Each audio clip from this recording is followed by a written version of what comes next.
Is it time? It is time for us to do what we have been doing, and that time is every day. We'll see what happens. We'll know in a very short period of time, but it looks like it could be something that will be not good. Believe me, not good. I am a dissident. Don't move. Vote. I'm saying no. Why you hear Palantir, Palantir, Palantir, Palantir? It's not going to stop. Seriously, we need to release the Epstein list. Turns off. I am not a church boy. Turns off. They're full-on vampires. They hate our beef. They hate our beef. They hate our beef because our beef is beautiful and theirs is weak. Not good. Believe me, not good.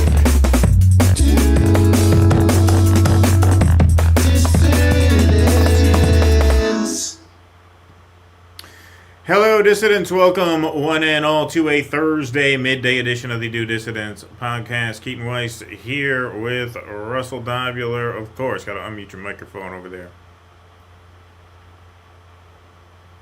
There he is. You unmuted? What are you doing? You're staring at me. You got to unmute your microphone.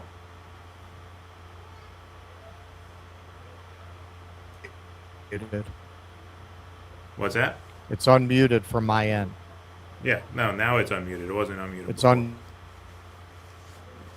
Yeah, see, this is the technical issue we were having. Russ is having big time internet problems over there. Are we on a lag? You there? Well, Are you there? I am. Yeah. Yes. Go ahead. Yes, I am. Yeah, Russ is here. All right, so we were just on a conference earlier when this was working Testing. just fine. So we did test the internet and everything. I don't know what's happening over there. If you're having some kind of internet outage over there for sure. No doubt. All right. Yeah, it does not surprise me at this fucking place at all. All right, hang on. If the iPhone's going like this, I'm gonna go back to the hotel Wi-Fi. All right. So Russell's gonna switch back from his hotel Wi-Fi. I mean his hotspot Wi-Fi to his Wi-Fi. Whatever we were working on was working very well. We did a meeting this morning through StreamYard and everything. So we apologize for that. There's some sort of internet outage where Russ is. Let's see here. Oh yeah, is it mine? There we go. Now I'm on my good microphone. All right, there we go. Now I should be good. Sorry, everybody. All right. Let's see. Russ is going to switch over his tech there. In the meantime, we do have some things that we want to announce here. So our friend Shama Sawan is going to be in Brooklyn, coming from the West Coast to the East Coast this Friday. So that is tomorrow at 6 p.m. Eastern. Fundraiser, 214 Star Street at the Star Bar in Bushwick, Brooklyn. Not far from where I used to live. Not far from my old neighborhood there. I've never been to the Star Bar.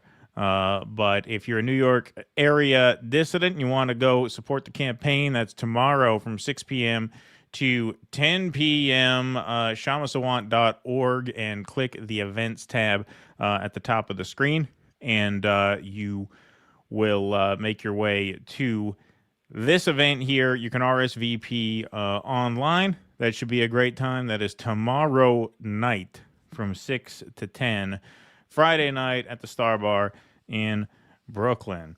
We got 926 strong in the YouTube chat, 236 in the like column. We got 309 filing in over on Rumble. Appreciate everybody being here very much. Sorry for the technical issues here, where Russ is going through some sort of internet issue. Here he is. Now he's back. All right. How's that? Good for now. Good for now. But like I was telling the audience, it was good a couple hours ago when we had our meeting, running through on the same system. So yeah, we'll see. It doesn't surprise me at all that this would be it does not surprise me at all. This is the first place I'm having this fucking problem because this place sucks. I hate this place. Russell misses I hate America. this hotel. He misses the United States. He misses capitalism. See, I'm on the free market Wi-Fi over here. See, this is why competition is good. This is why America is the greatest country in the world, right? Because I'm very happy with my Spectrum Wi-Fi. Yeah. Mm-hmm. I didn't even have this problem in Laos. They pay their call center employees $3 an hour, which leaves them ample room for profit, so that these people who provide me this wonderful internet can all live very, very high on the hog, and I can do my streams, and I can come through in full HD. See, this is American exceptionalism at work. This is Western superiority on display. Well, yeah, they got a bunch of Epstein kids on hamster wheels powering the whole thing. It all works out very nicely for you running dog capitalist pigs over there. Yeah, dude. All right. You know what? All I right, also so have this in my place you apartment? want I'm toasty, I'm cozy. I got my Reebok. I wore my name brand hoodie today. I wore my hyper capitalist hoodie just for this, so I could stick this logo right in your face. the heat is fine. Yeah. The heat is fine. This place, okay, you want to see the enshittification of the future that you have to look forward to? I didn't even know this, or I would not have booked this place. So to save them the, $5 it would cost to have someone on the desk here, they have a fucking AI that chat bots with you on WhatsApp, and it's a shitty AI. Yeah. Like, it's not even a good AI. It's a stupid AI. Like, it's an AI that gave me wrong information, wrong direction. Apparently, if you call that AI a regard, it must automatically start sending you to a human, because now I get a human when I talk to that chatbot. But yeah, man, this plays definitely they're trying to pinch every penny. So it does not surprise me that this is the first place that I've had shitty internet. Well, I mean, if you read your history, you know that really the Achilles heel of the Soviet Union was their inferior AI. And that's something that you learn about, pretty early on in your education. It was. Well, it was also because their AI wasn't funny. That was a big part of it. Yeah, exactly. So anyway, that's how that goes. So anybody, thanks everybody for being here. We'll do our best. I got some segments prepared, so we'll see. Well, at least half the show will run smoothly. We'll see about the other half. At least half of it, exactly. Yeah. See if we can get the rest going. Exactly. All right, let's jump right in. Well, hey, we have some technical problems on the show today, but hey, our podcast is still, even with these tech issues, only the second most embarrassing podcast this week, because Dan Bongino hosted Kash Patel on his Rumble show. And we're going to play a couple of clips from this, but I love this. I love how Dan Bongino takes it upon himself to congratulate the two of them on a job well done. Did a pretty good job. It really isn't hard when you focus. I think you and I did a pretty good job. It really isn't hard when you focus them on the bad guys. Well, it's not hard, Dan, as you know, as an 1811 and a former police officer. It's not hard to do the job you signed up for if you're allowed to do the job you signed up for. And President Trump and this administration backs law enforcement and gave us the resources at this FBI and gave us the autonomy in you and I in running this building to remove the red tape, to remove the unnecessary approvals, and to get 1,000 extra agents. That's what we did, Dan. We put 1,000 agents into the field from Washington, D.C. We permanently removed them from the National Capital Region and sent them across to every single field office. And what did that do? It allowed people to hit the streets and investigate crimes, and it led to this. And I know you've seen this, but this is 1 year in the making of true historic reductions in crime.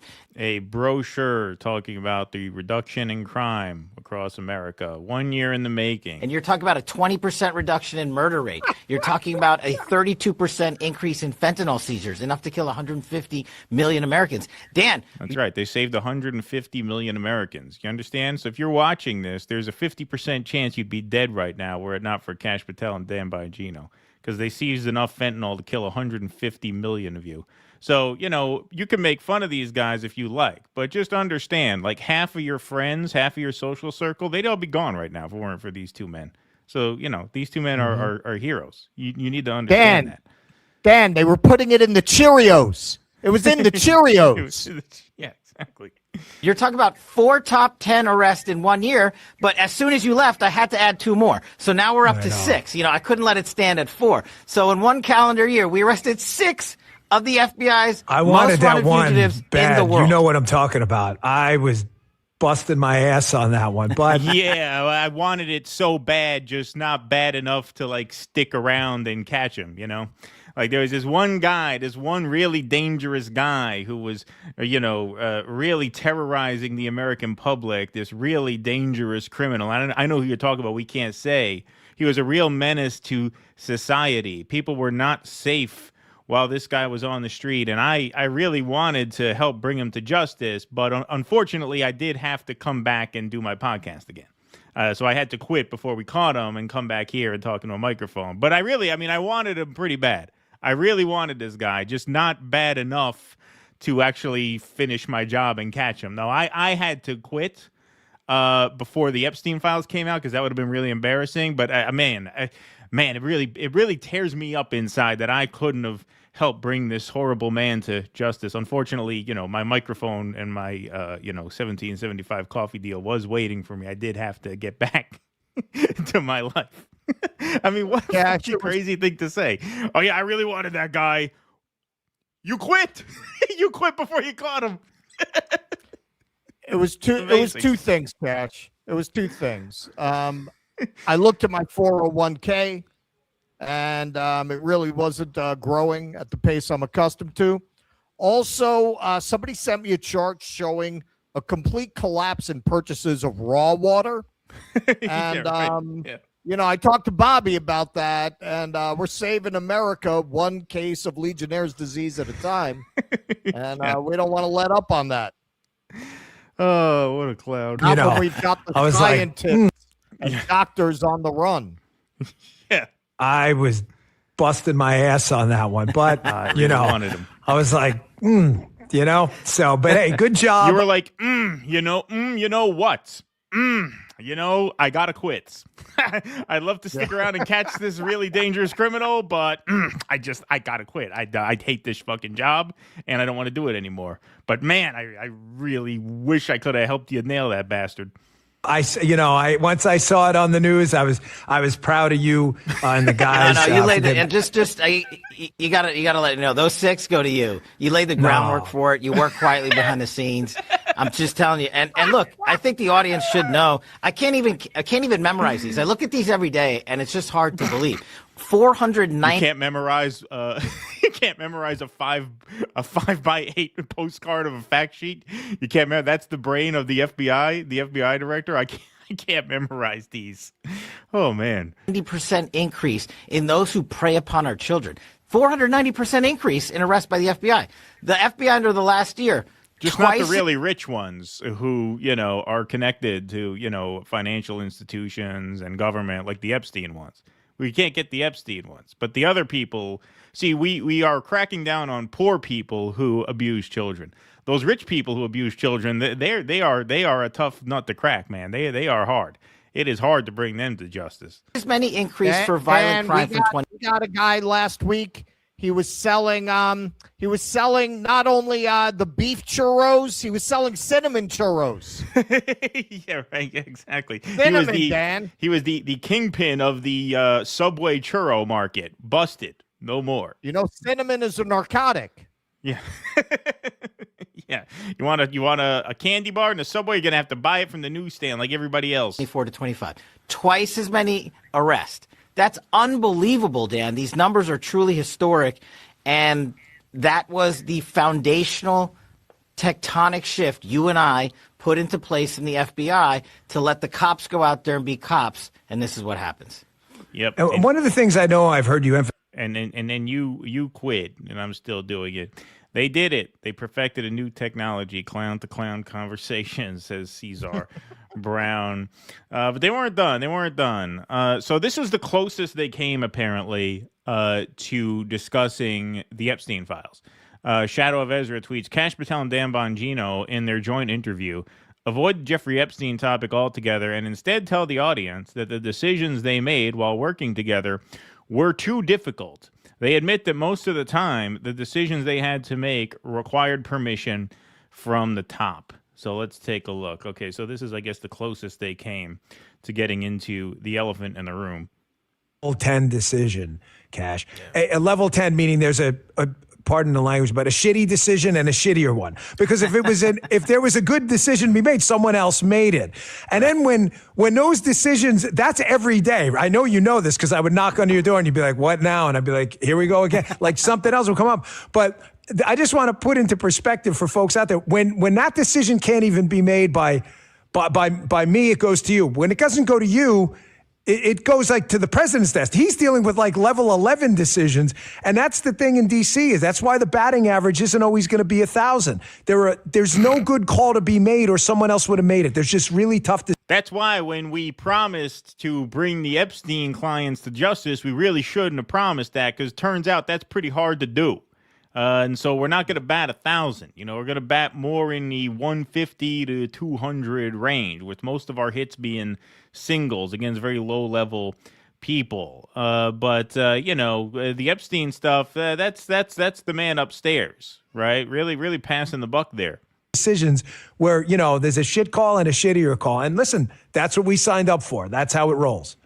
Look, these are difficult. Yeah, that's how we presented this to the public in the years where we were talking about if only we could get in there and straighten things out.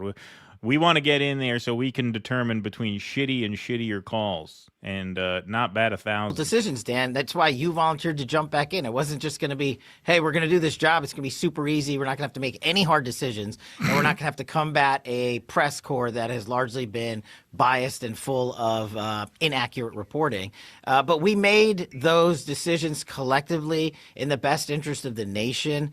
And if we hadn't, then none of this would be true. None of this would be possible. If President Trump had made the hard decisions to allow us and give us the resources that we need, we made a pamphlet, and to back the blue in law enforcement and to prioritize working with state and local authorities, then we wouldn't be able to do what we did. But you're right. We had a lot of hard decisions, and that comes with the territory of the job. But once you look outside of the cauldron of Washington, D.C., and this is one of the things that, you know, I'm trying to remind myself of every day, outside of here, there is a different America than the one that lives in the national capital region. And I try to remind myself every day when making those difficult decisions that you talked about that we make on a daily basis, that we are making a decision collectively for the rest of America, not just for the minority of people that are living part-time in Washington, D.C., pulling the levers on Capitol Hill and such. Well, you had me fooled because that's what it looks like you're doing there. Looks like the people who are escaping justice are the ones who live part-time in Washington, D.C. and maybe in certain penthouses in New York City. It doesn't seem like you're working for the many there. Seems like a bit of projection. But hey, Dan Bongino knew he was going to get shit for this, and he was one step ahead of the haters. He says, I'm elated that my interview with Director Patel pissed off all of the right media people. I thoroughly enjoy watching you all rage out and claw at your own faces, along with your daily burning sessions of me in effigy as I destroy your bullshit narratives. I know Schadenfreude is probably wrong, but I gently hope that all of my shows moving forward cause you the same anguish and intestinal distress. Respectfully, Dan. First of all, that's really the quality of person you look for to be deputy director of the FBI, someone who really relishes in Schadenfreude and the suffering of others. That's a great quality to have as a top law enforcement official. But number two, I must say to Dan Bongino, by all means, keep going. Keep going. This has been we knew this was going to be a gift to us the second we found out you were coming back. Please bring on Walter Kern. Please bring on Walter Kern. Yeah, bring on Walter Kern. Exactly. Exactly. Like, by all means, have at it. Like, I hope you're enjoying yourself because we certainly are. We are certainly having a great time with all this. It's great to have you back. I think it's fantastic. Shane Cashman says Bongino hates his critics more than he hates PDF files. Dan says Bro left the FBI to shill for it because they were getting too much heat for inaction and cover-ups. So now his show is just to help the administration save face. It was a terrible move, and he's going to ruin his career over it. A lot of folks seem to be taking this line. Trump won't be president forever. What are you people going to do after? Yeah, exactly. Not going to be too marketable for too much longer, I don't think. In fact, you're getting less marketable by the day. Here's Dan Bongino's viewership collapsing, according to Phil Kennedy. So in terms of percentage, since he came back, he is doing about 24% of what he did on the show he came back. Now, understand, this is more a reversion to the mean than a total collapse in viewership, because that first episode back was, widely viewed because it was widely anticipated.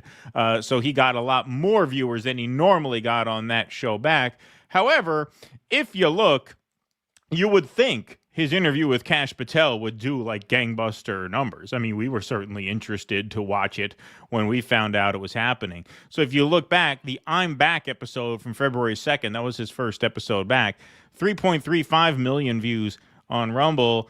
Yesterday's with Kash Patel, as of when I prepped this segment earlier this morning, just at 947,000. So kind of an underwhelming viewership, if you ask me, given how funny this was and how much the haters were incentivized to hate watch and laugh at it. So, yeah, I mean, I think generally speaking, as is the case with all of these MAGA influencers, they're just being discredited so quickly. And the fact that he has Kash Patel on there to congratulate him, and that they spent the time congratulating each other on a job well done when this guy couldn't even stick around more than a year.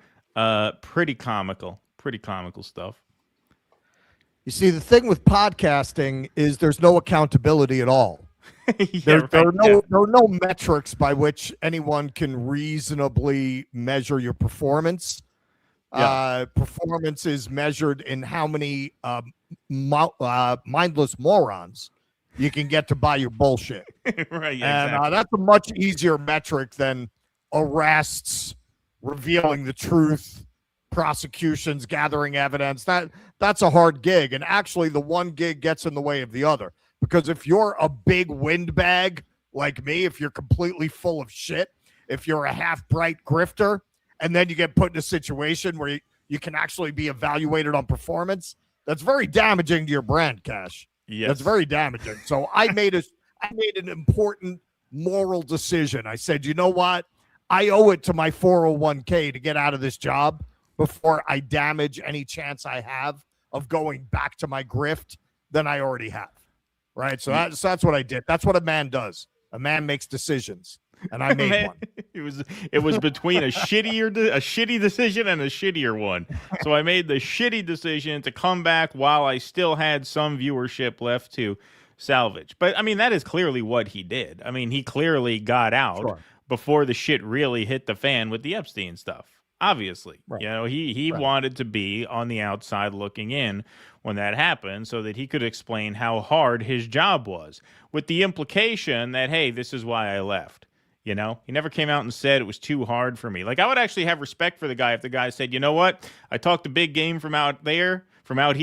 In there, it's a lot different. That's not for me. I'm better on the outside. All right, fine. I can respect that to a certain extent. Yeah, that would never happen. But that will never happen.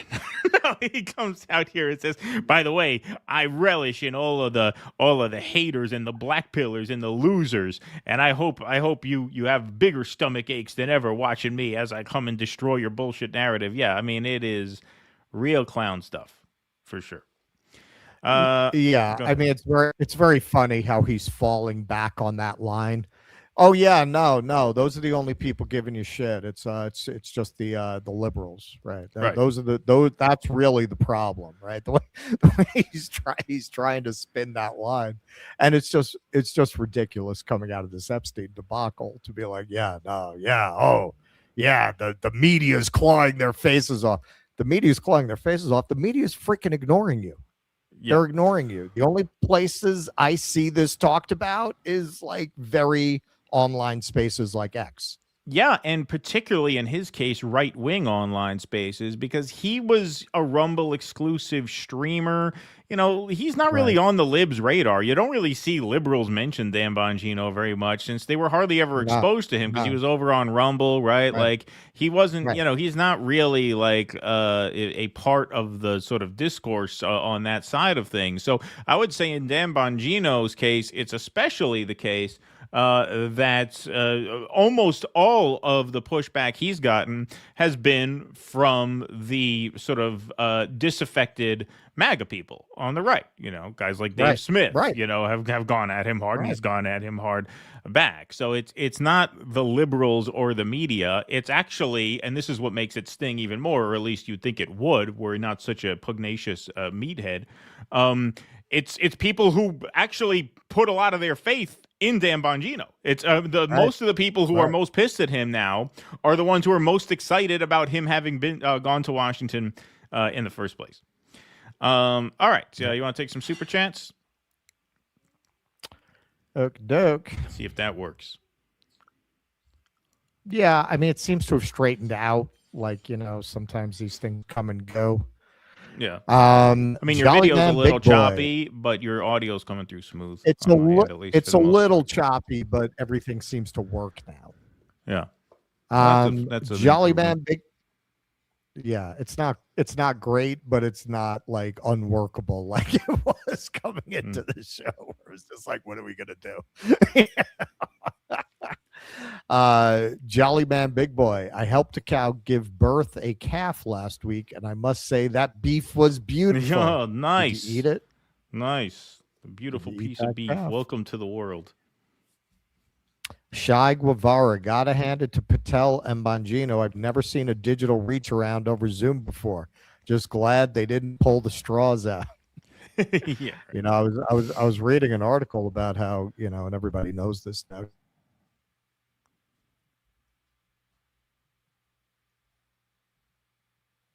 You froze. Doing that. You there? Ace Hawke. Bongino and Kash played each other's hair. I could have been ruder. Yeah,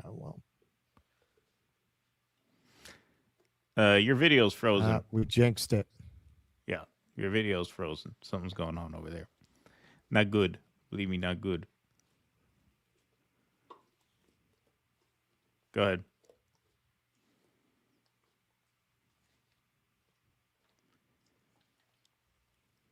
All right. I'm going to take some of these while you maybe get that straightened out.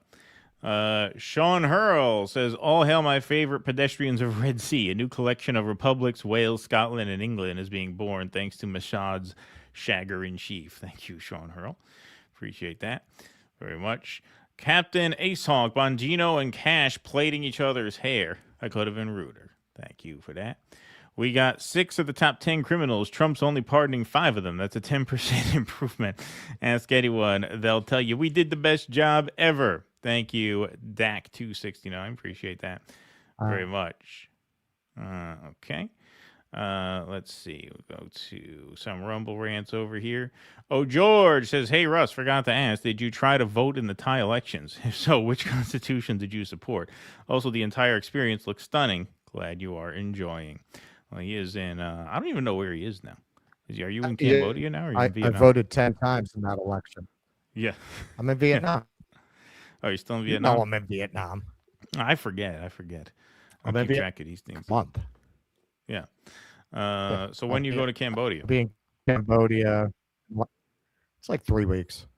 Because from here, I go to Hue, then Da Nang, then Hoi An, then Ho Chi Minh City.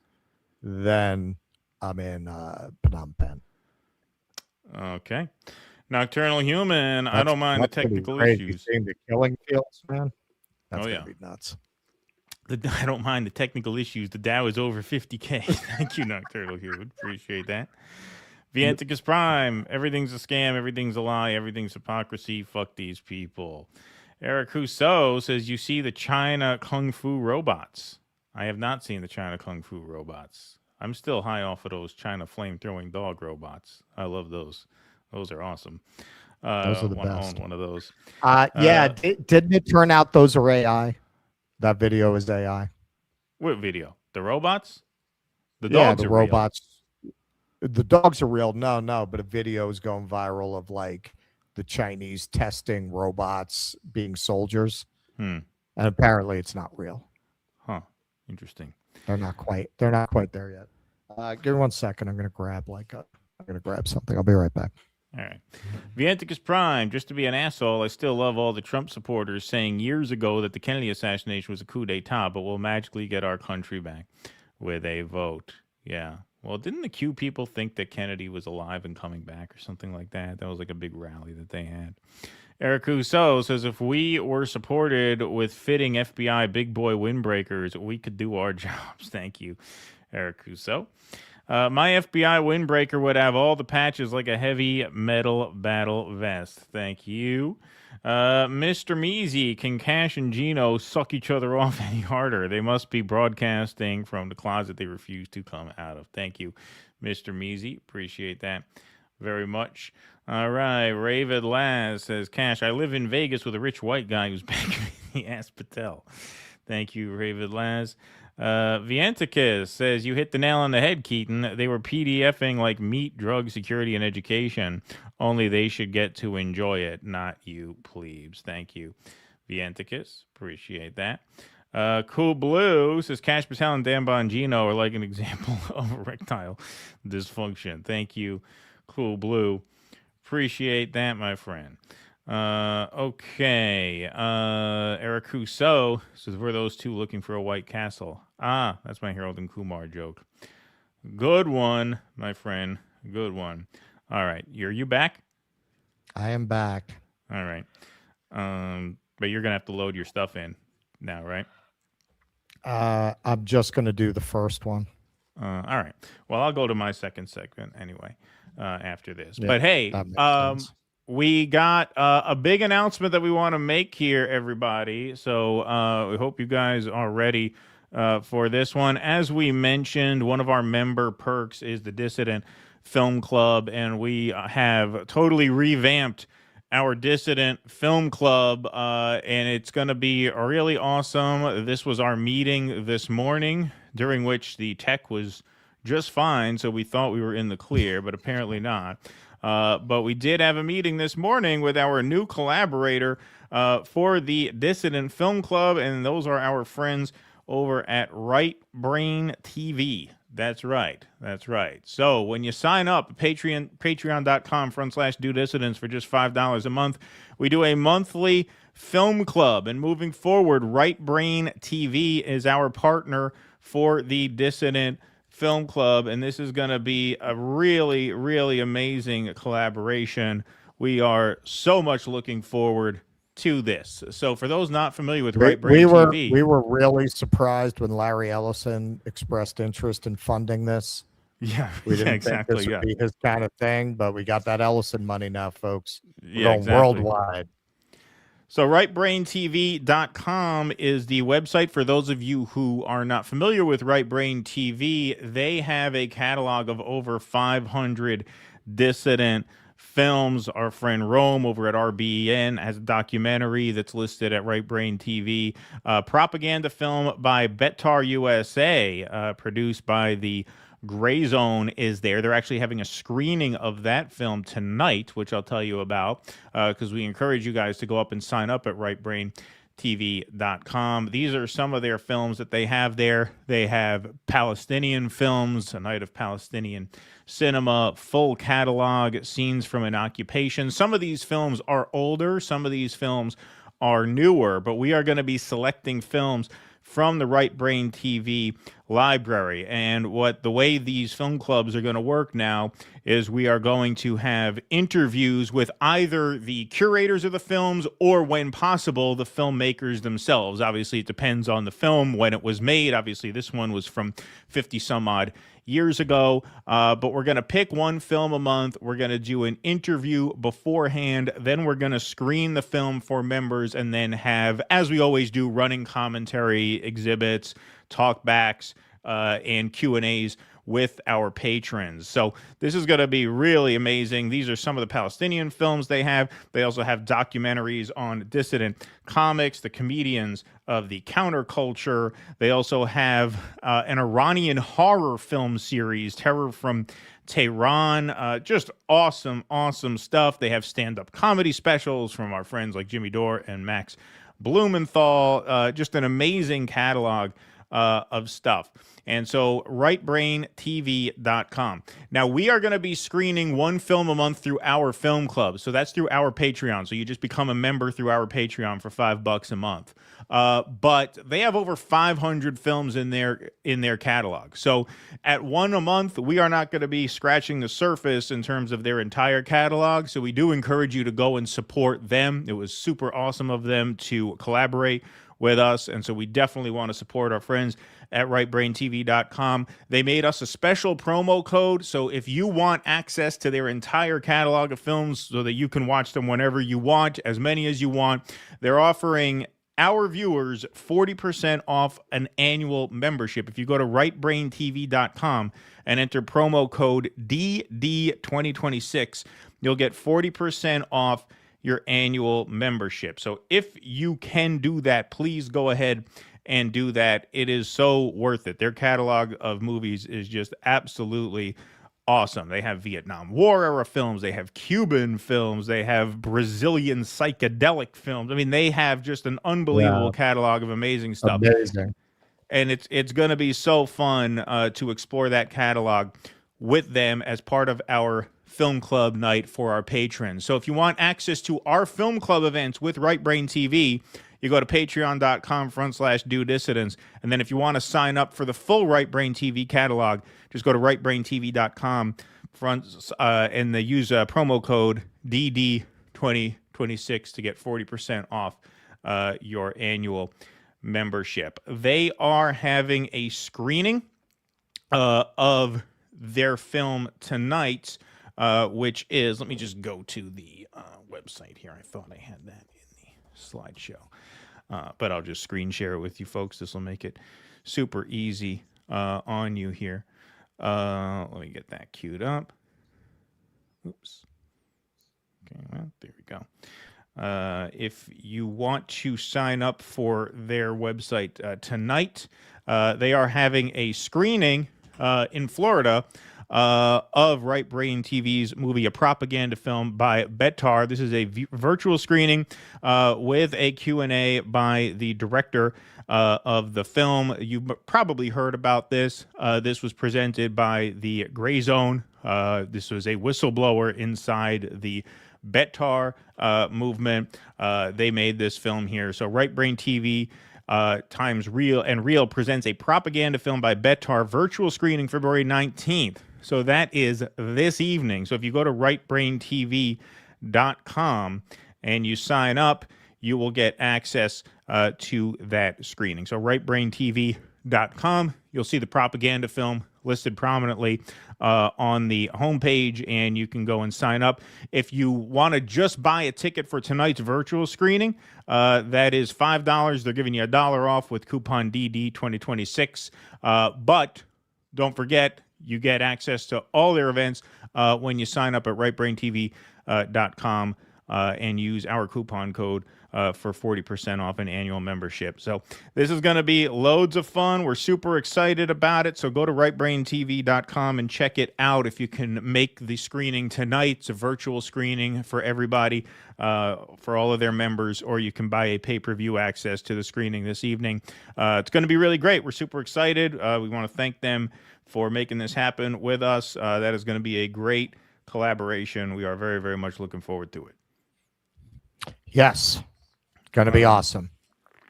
Iranian horror films. Yes. And we're actually starting this. That's about to become real, I'm afraid. Yeah, exactly. We will see about that. But we are actually starting this Saturday, February 28th at 8 p.m. That'll be our first film club night with Right Brain TV. We haven't picked a film yet. They're going to help us pick films since they're getting new stuff in all the time. So they're going to kind of help us curate this, and they will appear at as many of these as they can. Like I said, some of them we're going to try to get filmmakers themselves on for some of the newer stuff. For some of the older archival stuff, it'll be one of the curators from the Right Brain team. So it is going to be a true collaborative effort, and we are very, very much looking forward to it. So if you want access to those screenings, patreon.com/Do Dissidents. Membership starts at just $5 a month. Okay. All right. So I guess I'm going again here. I mean, I might as well go. Like, why All right, not? go. All right, if you can do it. You know what I mean? Like, I right. don't think it's going to be better in an hour. No, I know, but do you have the videos in?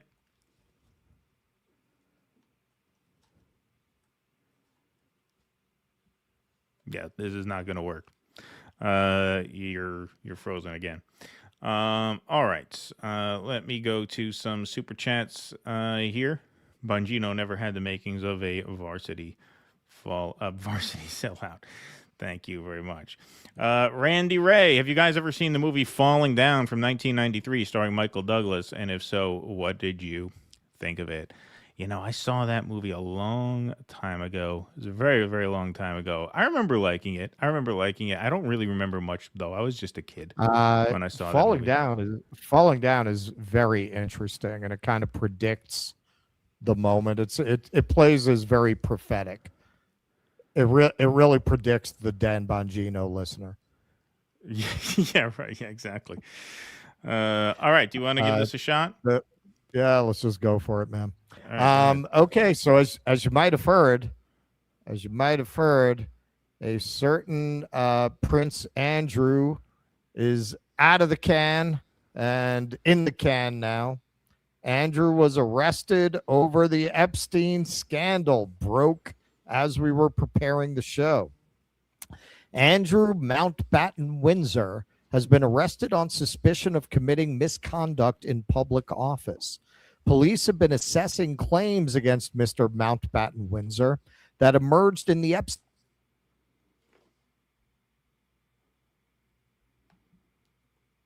information with the PDF file when he was a UK trade envoy. 6 unmarked police cars and about 8 plainclothed officers raided Wood Farm, his home on the Sandringham estate, just after 8 a.m. on Thursday. Now, sharp-eyed conspiracy theorists will notice 6 cars, 66th birthday. It's all right there in plain sight, folks. Thames Valley Police also confirmed officers were conducting a search at a property in Berkshire. Today is Mr. Mountbatten Windsor's 66th birthday. One of the cars seen at Mr. Mountbatten Windsor's 5-bedroom farmhouse on the Sandringham estate drove down the front drive, and the other 5 went in the back entrance. One, strangely, was carrying the head of a goat. An unmarked police car was seen leaving around 30 minutes later, followed by another unmarked police car, and then a third car thought to be containing Mr. Mountbatten Windsor's security. He has repeatedly denied any wrongdoing. Well, that's what you do, isn't it? Thames Valley Police have been examining claims that he leaked confidential documents to Epstein while working as Britain's trade envoy. Officers had already held talks with specialists from the Crown Prosecution Service. At least 8 other forces have been assessing whether to launch investigations into Jeffrey Epstein-related allegations. The Telegraph revealed last week that the former prince appeared to have forwarded a Treasury memo in 2010 about the Icelandic economy to a banker whose firm had just bought assets from a bank there. At the time, Britain and Iceland were engaged in a diplomatic row over British deposits lost in the 2008 banking crisis. Mr. Mountbatten Windsor suggested the information might be useful to his friend, in quotes, before you make your move. The Epstein Files also appear to show that he forwarded official reports to the PDF file about trips to Hong Kong, Singapore, Vietnam, and China in November 2010. That was so lazy. He was, you know what? The girl that he was convicted of sleeping with was perfectly legal in England. In England. Yeah. They don't report that in the Telegraph, do they? Mr. Mountbatten. I'm sure we all know who I'm giving tribute to. Yeah, it's a tough one. That's a tough one. Mr. Mountbatten Windsor also appeared to have forwarded the PDF file a separate briefing on investment opportunities in Afghanistan's Helmand province in December 2010. The Telegraph also revealed last week that he appeared to have had discussions about setting up a business with Epstein in China while he was trade envoy. Detectives from both Scotland Yard and Thames Valley Police have held talks with lawyers from the Crown Prosecution Service. They are among 9 forces assessing claims into Mr. Mountbatten Windsor and other Epstein-related allegations. Essex Police said on Tuesday that it was assessing claims that alleged victims of Epstein were flown into Stansted Airport as part of a sex trafficking network. It has been alleged that Epstein was able to use the airport to fly in girls from Eastern Europe. West Midlands Police also confirmed on Wednesday that it was examining private flights into and out of Birmingham Airport in what is understood to be a wider investigation into Epstein's private flights to Britain, at least one of which was linked to Mr. Mountbatten Windsor. Surrey Police has also urged people with information to come forward about claims of human trafficking and sexual assault from the 1990s, which appeared amongst 3 million documents published earlier last month. So it sounds like what he's actually been arrested for is this misconduct while in office of sharing financial information with Jeffrey Epstein and private privileged government information. So here is King Charles, his issued statement. I have learned with the deepest concern the news about Andrew Mountbatten Windsor and suspicion of misconduct in public office. What now follows is the full, fair, and proper process by which this issue is investigated in the appropriate manner and by the appropriate authorities. In this, as I have said before, they have our full and wholehearted support and cooperation. Let me state clearly, the law must take its course. As this process continues, it would not be right for me to comment further on this matter, or to comment on the reported £7 million that my family gave to Andrew to pay off victims of his perversion. We're not going to speak about that either.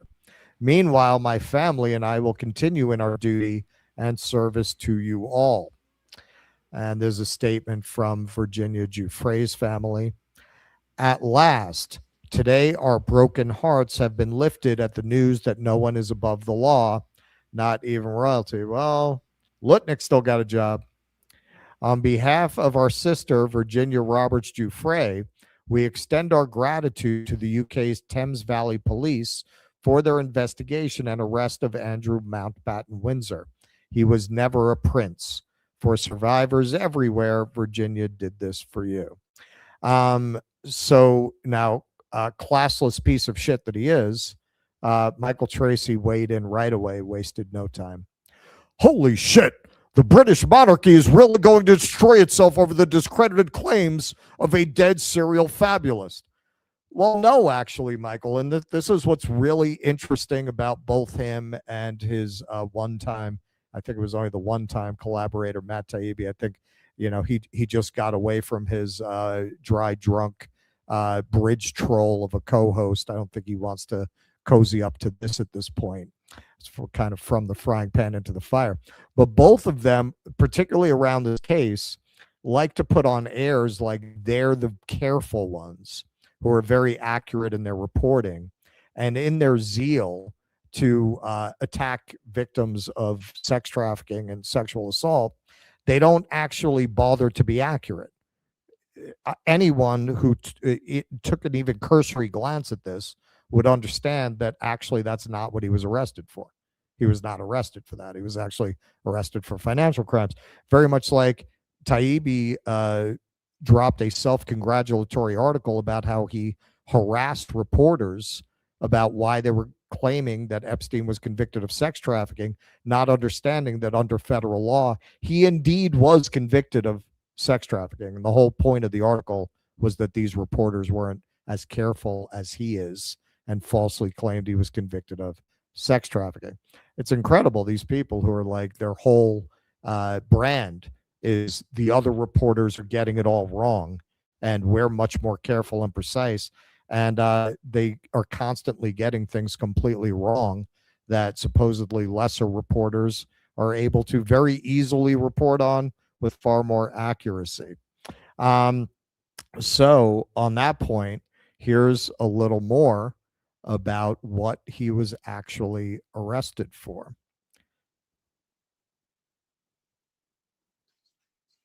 In the latest batch of files released by the US Department of Justice appear to indicate that weeks earlier, on the 30th of November 2010, the then Prince received reports about his official visits as a British trade envoy to Vietnam, Singapore, and China. 5 minutes later, he sent them to Epstein. I'm carrying on. The former Duke of York told Newsnight he last saw Epstein in early December 2010 to break off their friendship. I have no recollection. But on Christmas Eve, he emailed Epstein a briefing he knew was confidential on investment opportunities in the reconstruction of Helmand Province, Afghanistan, funded by British government money. And further emails show he was still suggesting other investments for Epstein weeks later. Under official guidance, trade envoys have a duty of confidentiality over sensitive commercial or political information about relevant visits. The former Duke of York has been contacted for comment, but has not responded. Andy Verity, BBC News. So this was before he got arrested, obviously, but that's what he actually got arrested for. But he wasn't done. In her preposterously overlauded 2019 BBC interview with Prince Andrew, journalist Emily Maitlis simply acts as a parrot-like surrogate for the extortionist lawyers of Virginia Roberts Giuffre, regurgitating whatever questions they would have asked in that situation to extract information for their intended extortionist lawsuits brought on behalf of their profoundly disturbed, delusionally mentally ill client, a journalistic disgrace for the ages by Maitlis. All right, so Michael, we know that you're not familiar with this concept. What she actually did was journalism, as has certainly been proven now, because you know what's revealed. Andrew lied in that interview, clearly, because he claimed that he had no further dealings with Epstein, which we now know is not true. So because she asked those questions, we now know that Prince Andrew is a word you're very fond of, a fabulist, clearly a fabulist.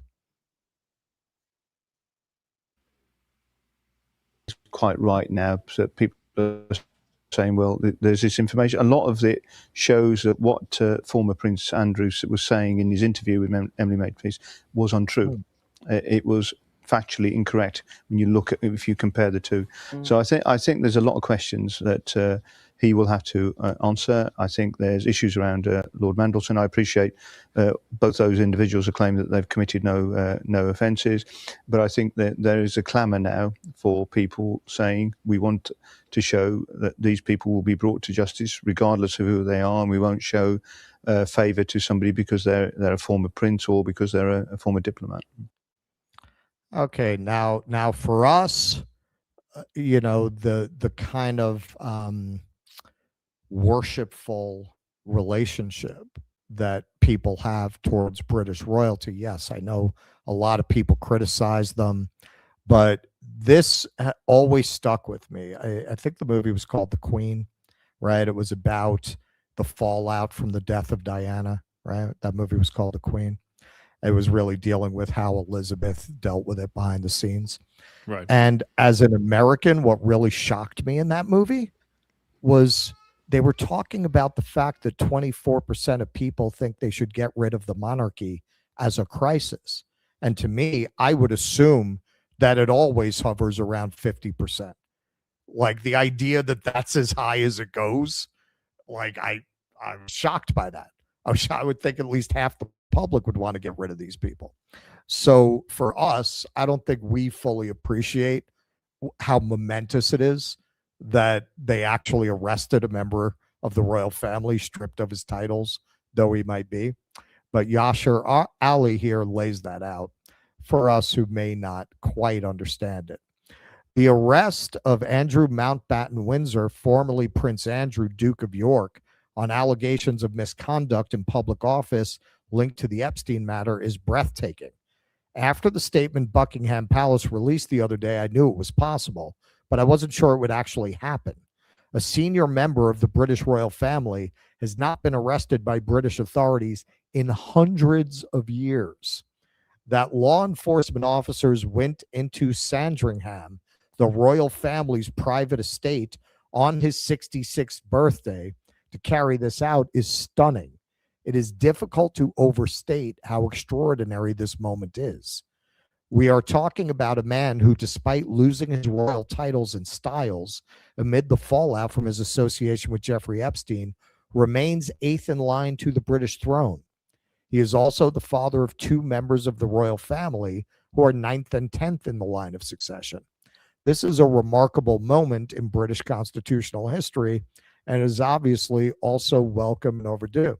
So, it's pretty interesting. Like, we think that we got rid of aristocracy, but we have aristocracy under another name that apparently is more bulletproof than the original flavor, because all these guys around Trump who have been exposed, setting aside Trump himself, they all still have a job, man. They all still have a job. None of them are being held accountable in the way that Prince Andrew is. Marjorie Taylor Greene lays it out.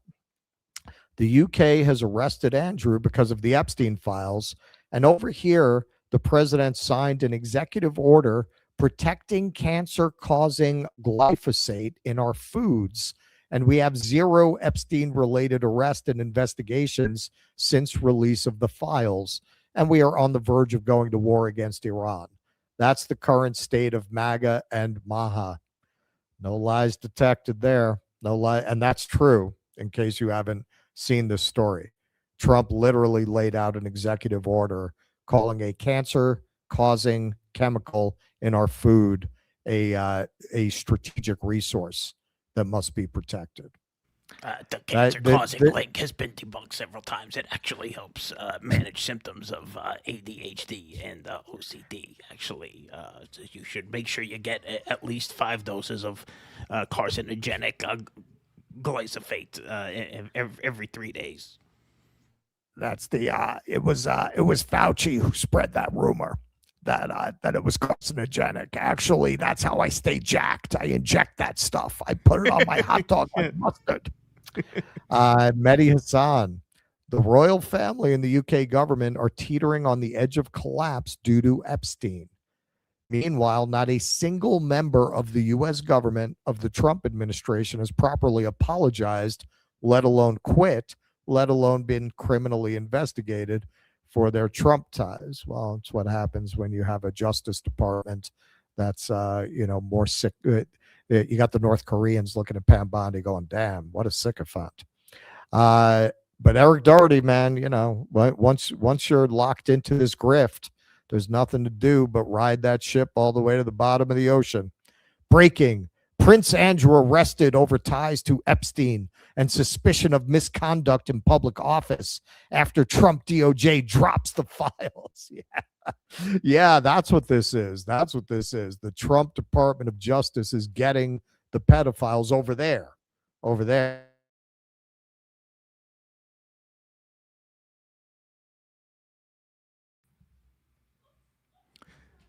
You froze there again. Oh, God damn it. Stand by. You thought you were losing, but I'm in, right? Yeah. You thought you were losing, but you're winning. Get it? You're winning. You're actually winning, MAGA. The house of cards is crashing down like they promised you. Anyone who committed crimes with Epstein must be arrested. All right, so this is so regarded. Even the bots are not fighting anymore. He's next. I was Donald Trump's best friend for years. I was his only friend, Jeffrey Epstein. Another, and this is very typical of the responses, not cherry pick. And this is from Eric Doherty's own feed. If I was the president and the whole world was calling me a PDF file, I would release every page of the Epstein Files to prove I wasn't in there, unless I was in there. Yeah. I fought pretty hard to hold back this first 3 million, and every indication they're just not going to release the second 3 million at all. Why would you do that? Why would you do that, right? He said, tell Marjorie Taylor Greene, it's going to hurt a lot of people, hurt my friends, including starting with me. I love myself. That's why I masturbate all the time. It's sex with someone I love. Melania complained about it. I made Roger cut that from the documentary. Am I in? Yeah, you're in. All right. Okay. I'm tossing. Oh, okay. All right. I just want to make sure. Yeah, no, it's amazing that these people would even you pretend paused to... like that. I was like, I thought I wasn't coming through. Yeah, no, well, you weren't. It was good timing. But yeah, no, for these people to pretend that they care about the Epstein Files is just, it's kind of unbelievable.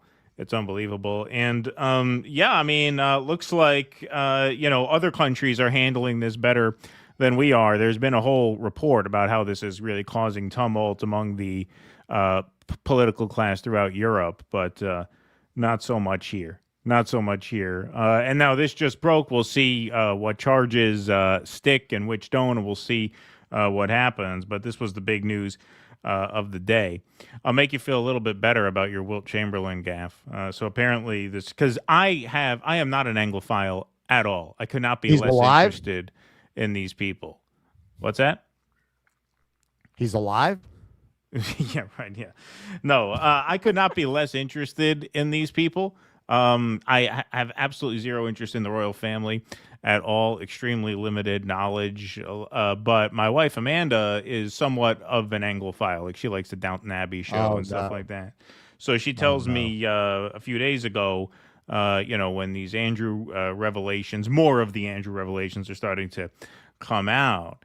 She's like, can you believe, Fergie too? Fergie. Apparently Andrew's ex-wife is Sarah Ferguson. They call her Fergie. I didn't even know that.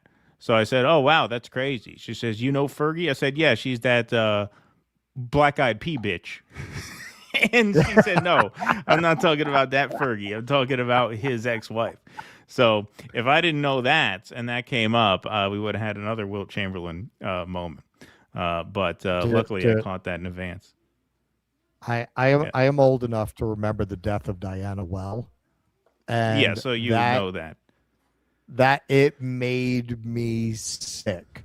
Like, you have Latinos painting memorials to her on the Lower East Side with the candles. Like, what? Didn't we fight a war so we wouldn't have to give a shit about these people?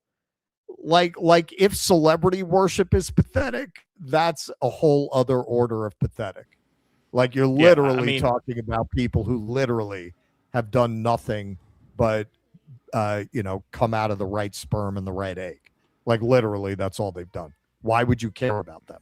Yeah, no, I have absolutely zero interest in them whatsoever. Like, my wife doesn't respect them, but as a matter of history, some people are into that shit. Some people just get super into, the lineages and the families and all of this and that. Oh yeah. But not me. Never me.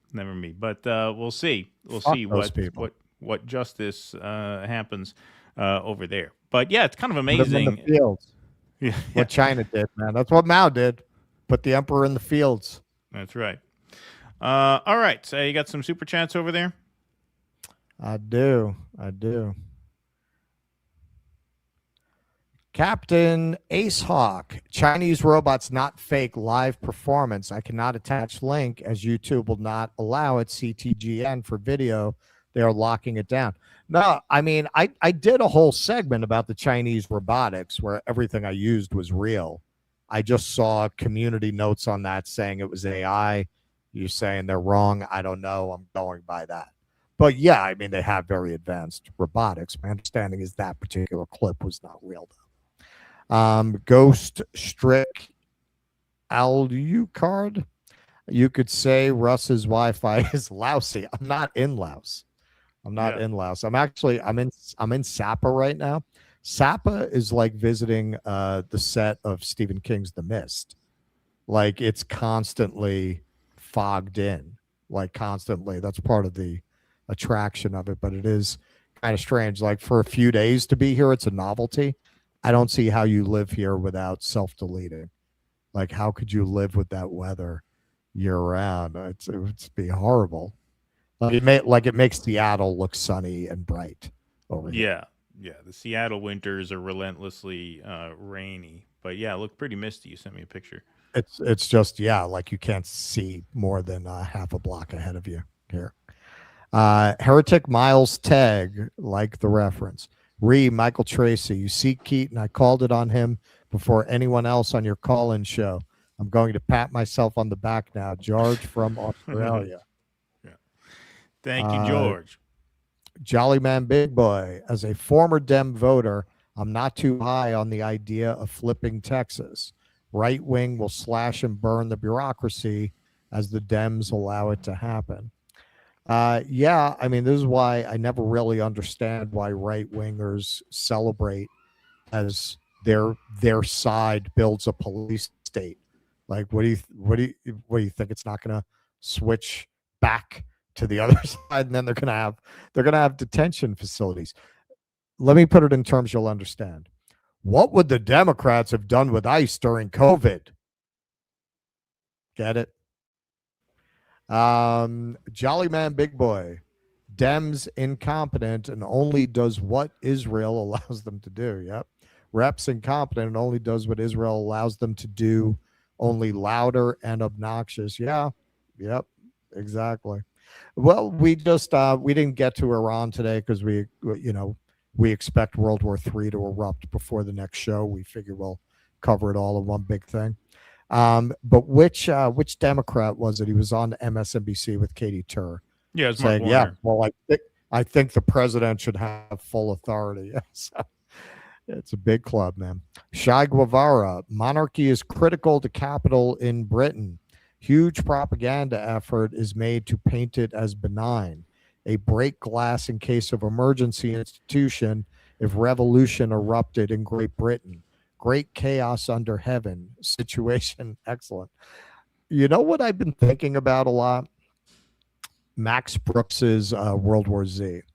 Because in hindsight, that book really has not aged well. Like, basically, that book goes way out of its way to justify the British monarchy and to promote Israel's myth about itself, that it's a benign humanitarian country. Like in World War Z, Israel, because they had built a wall around themselves because of terrorism, they were able to weather the zombie apocalypse better because they were able to decide who got in. But he makes a point of showing them allowing Palestinians to come in after checking to make sure they haven't been bitten. So they bring them in to give them refuge. Like that book, you could definitely do a whole segment on Max Brooks as a piece of shit based on that book. All right, so I'll take some Rumble rants in just a moment. Before we do, I just want to tell you all about The Grifter's Bible, which is a mind-bending novel by El Shabooms, and it's now a free weekly series on YouTube with a soundtrack by Monumental Sonic Architecture. Follow the First Electric Church of Jesus Christ as they combine the bleeding edge of black patented neuroscience with the state-of-the-art in Michigan to beat the Great Recession. They sell visions of God to the huddled masses of Deep Ellum, Texas, and the money pours in until the local competition, the police, and the U.S. Navy decide to put a stop to it. There's ass whoopings, car chases, and a showdown at high noon on Good Friday in Dodge City. It's sci-fi noir. It's a picaresque thriller. It's a Western from 10 minutes in the future. It's The Grifter's Bible, a film series by El Shabooms with a soundtrack by Monumental Sonic Architecture. A new episode is posted every Monday at youtube.com/at El Shaboom, so please do go and check it out. Thank you very much for supporting our dissident sponsors. Okay, let's go to some Rumble rants over here. What do we got? Vienticus Prime, Nair Kuso. This is the sequel after White Castle. Yeah, there you go. The fact that Russ had a better connection in the other hotel room makes me more inclined to believe it was for hourly rentals. Good. Sonny D. Beat, when's the DD shirt drop with zombie Wilt Chamberlain dunking a loaf of challah bread on Spike Lee's head? Good one. Vienticus says there is a video from a channel called I Did a Thing. He strapped a rifle to the back of one of those dog robots and did something with a drone dropping something that would be like a bomb. Wow. You get around a lot, Vienticus Prime. You watch a lot of videos. I have not been able to watch your last 3 shows on Rumble, even on the lowest quality setting, and I am not getting a Gmail account. What does that mean? You're not able to watch your last 3 shows on Rumble, even in the lowest quality setting. What does that mean? Are they coming through glitchy or something? I'm not sure why that would be. But thank you. Free shit. I will watch on YouTube and comment on Rumble. Okay. Well, there you go. That's a solution. I don't know why Rumble's not playing right for you. Maybe next time Russell should pre-record segments if he has internet issues in the future. Well, it wouldn't matter because StreamYard... we didn't know. Yeah. Well, yeah, we did test. We always test before a show. If there's a new location, we always test. So we had a meeting this morning on StreamYard, and it was totally fine. There were no problems at all. So we always test it in advance. But StreamYard is actually not a software. It's an online platform, which means you always need internet for it to work. It's not like a software program where you can just go in and record something. Right. It's all on the internet. Yeah. I mean, I would have to probably pre-record it on my computer as a completely different thing and assemble it in Adobe. Yeah, and then you'd have to. Yeah, like I'd have to make it like that. It wouldn't be a StreamYard thing. What's weird about this is the middle of the night here. Like you would think this would be the better time to use it. Rather than the afternoon when we were using it before. You would think nobody's up now. I don't hear anybody. Right. You should have it all to yourself now. Exactly. All right. Let's see here. Free shit. People doing podcasts should sign, even if it's not the universal sign. Sign for tech problems. There we go. Oh, George, thanks for the $50. Thank you, Oh, George. Appreciate that very much. New spoof song. And this for a Super Bowl without Latin dancers, the touchdown prancers and necromancers. Good one. Foreign songs by foreign singers. You ruined it all, so here's 2 middle fingers. Good one. I like that. Good job. I like that. That has the exact rhythm of the Kid Rock song. So well done, Oh George. Nice. Thank you for that very much. I appreciate it. Okay. All right. We're going to move right on along now. All right, this is a segment that was a little old, but then it became a little newer because people keep noticing certain things and people start asking certain questions based on what they notice. And this is a subject that is, of course, near and dear to me. So this is the email, I should say one of many revelations that sort of prompted people to start thinking about the 9/11 events in perhaps a different light, given these Epstein File revelations. So here we have an email from Ghislaine Maxwell. Thanks for the invite. Unfortunately, I cannot be on the Shadow Commission. And this was a response to an invitation to be part of a Shadow Commission on 9/11. The membership list is secret. Let me know. Regards, Ed Epstein. That's right. So you have Eddie Epstein inviting Ghislaine Maxwell to be part of the secret 9/11 commission, whatever that is. There's not much context for that email. But, files like those prompt questions from certain people, one of them being Cenk Uygur, of all people. Look at this. This tweet went mega viral. This is almost a week ago now.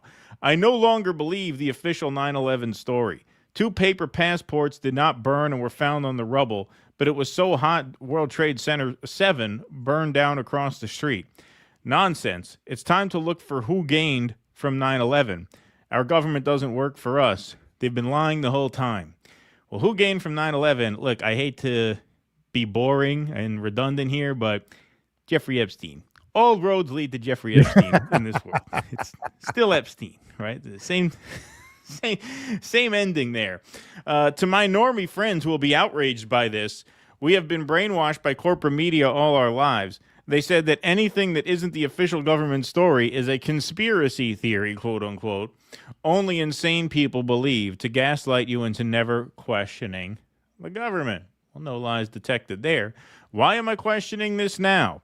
Well, everybody's calling me an anti-Semite anyway, so I guess I have nothing to lose anymore. No, that's not what he said. He said, that's obvious. We just found out our government was lying to us for decades about a child grape ring inside America, and our government protected the predators instead of American children. You'd have to be an idiot to trust the U.S. government now. Wow. Pretty impressive. I like this from the Surfs. A nice quote tweet. Reading that on their phone. Hell yeah. Owen Schroyer, formerly from InfoWars, who quit over Alex Jones's downplaying of the genocide and Israel's influence on American politics. He says, how anyone can believe the official story is beyond me. No one goes from not believing it to believing it. Yeah, it's a good point. Like, no one goes from being a 9/11 skeptic to looking into it and being like, yeah, on the other hand, it probably was more or less as sold to us.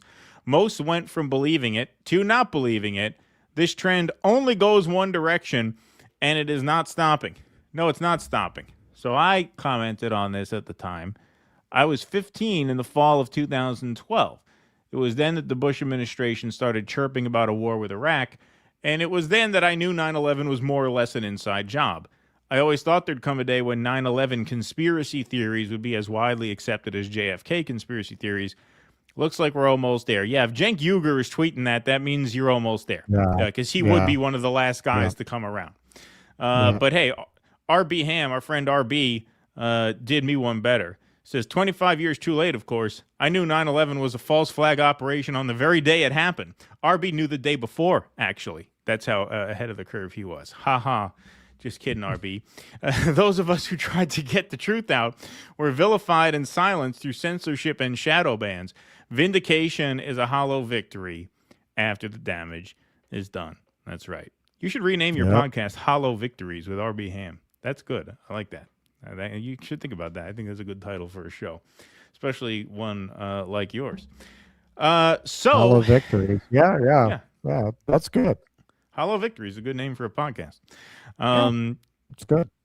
So Chris Martinson tweets out, it's just a complete coincidence that the DOJ has completely withheld all the Epstein documents immediately before, during, and after 9/11, right? Yeah, people are starting to ask questions. As I joked, when did I joke about this? Did I do this in the Q&A or here? I said 9/11 is going to be the final boss of the Epstein Files, because that's kind of the way it's looking. And hey, look, here's Brett Weinstein. Look at that. Brett Weinstein quote tweets this and says, what we are witnessing is the wearing off of the blue pill. The matrix is becoming visible. It will soon be common knowledge, the default assumption. Unfortunately, that alone does not destroy its control. We will have to do that. Welcome to the Nebuchadnezzar. That's his trick, is just, throw in a reference that only smart people understand so that your readers think they're smarter than they are. Even though they don't get that, they'll look it up, and then they'll decide that they now have the information. Nice Nebuchadnezzar reference there at the end, whatever the fuck you're talking about there. But this is, his other trick is sticking his finger in the wind, seeing which way it's blowing, and then trying to jump out in front of the parade. Yeah. I mean, he's basically the Cenk Uygur of the intellectual dark web, this guy, right?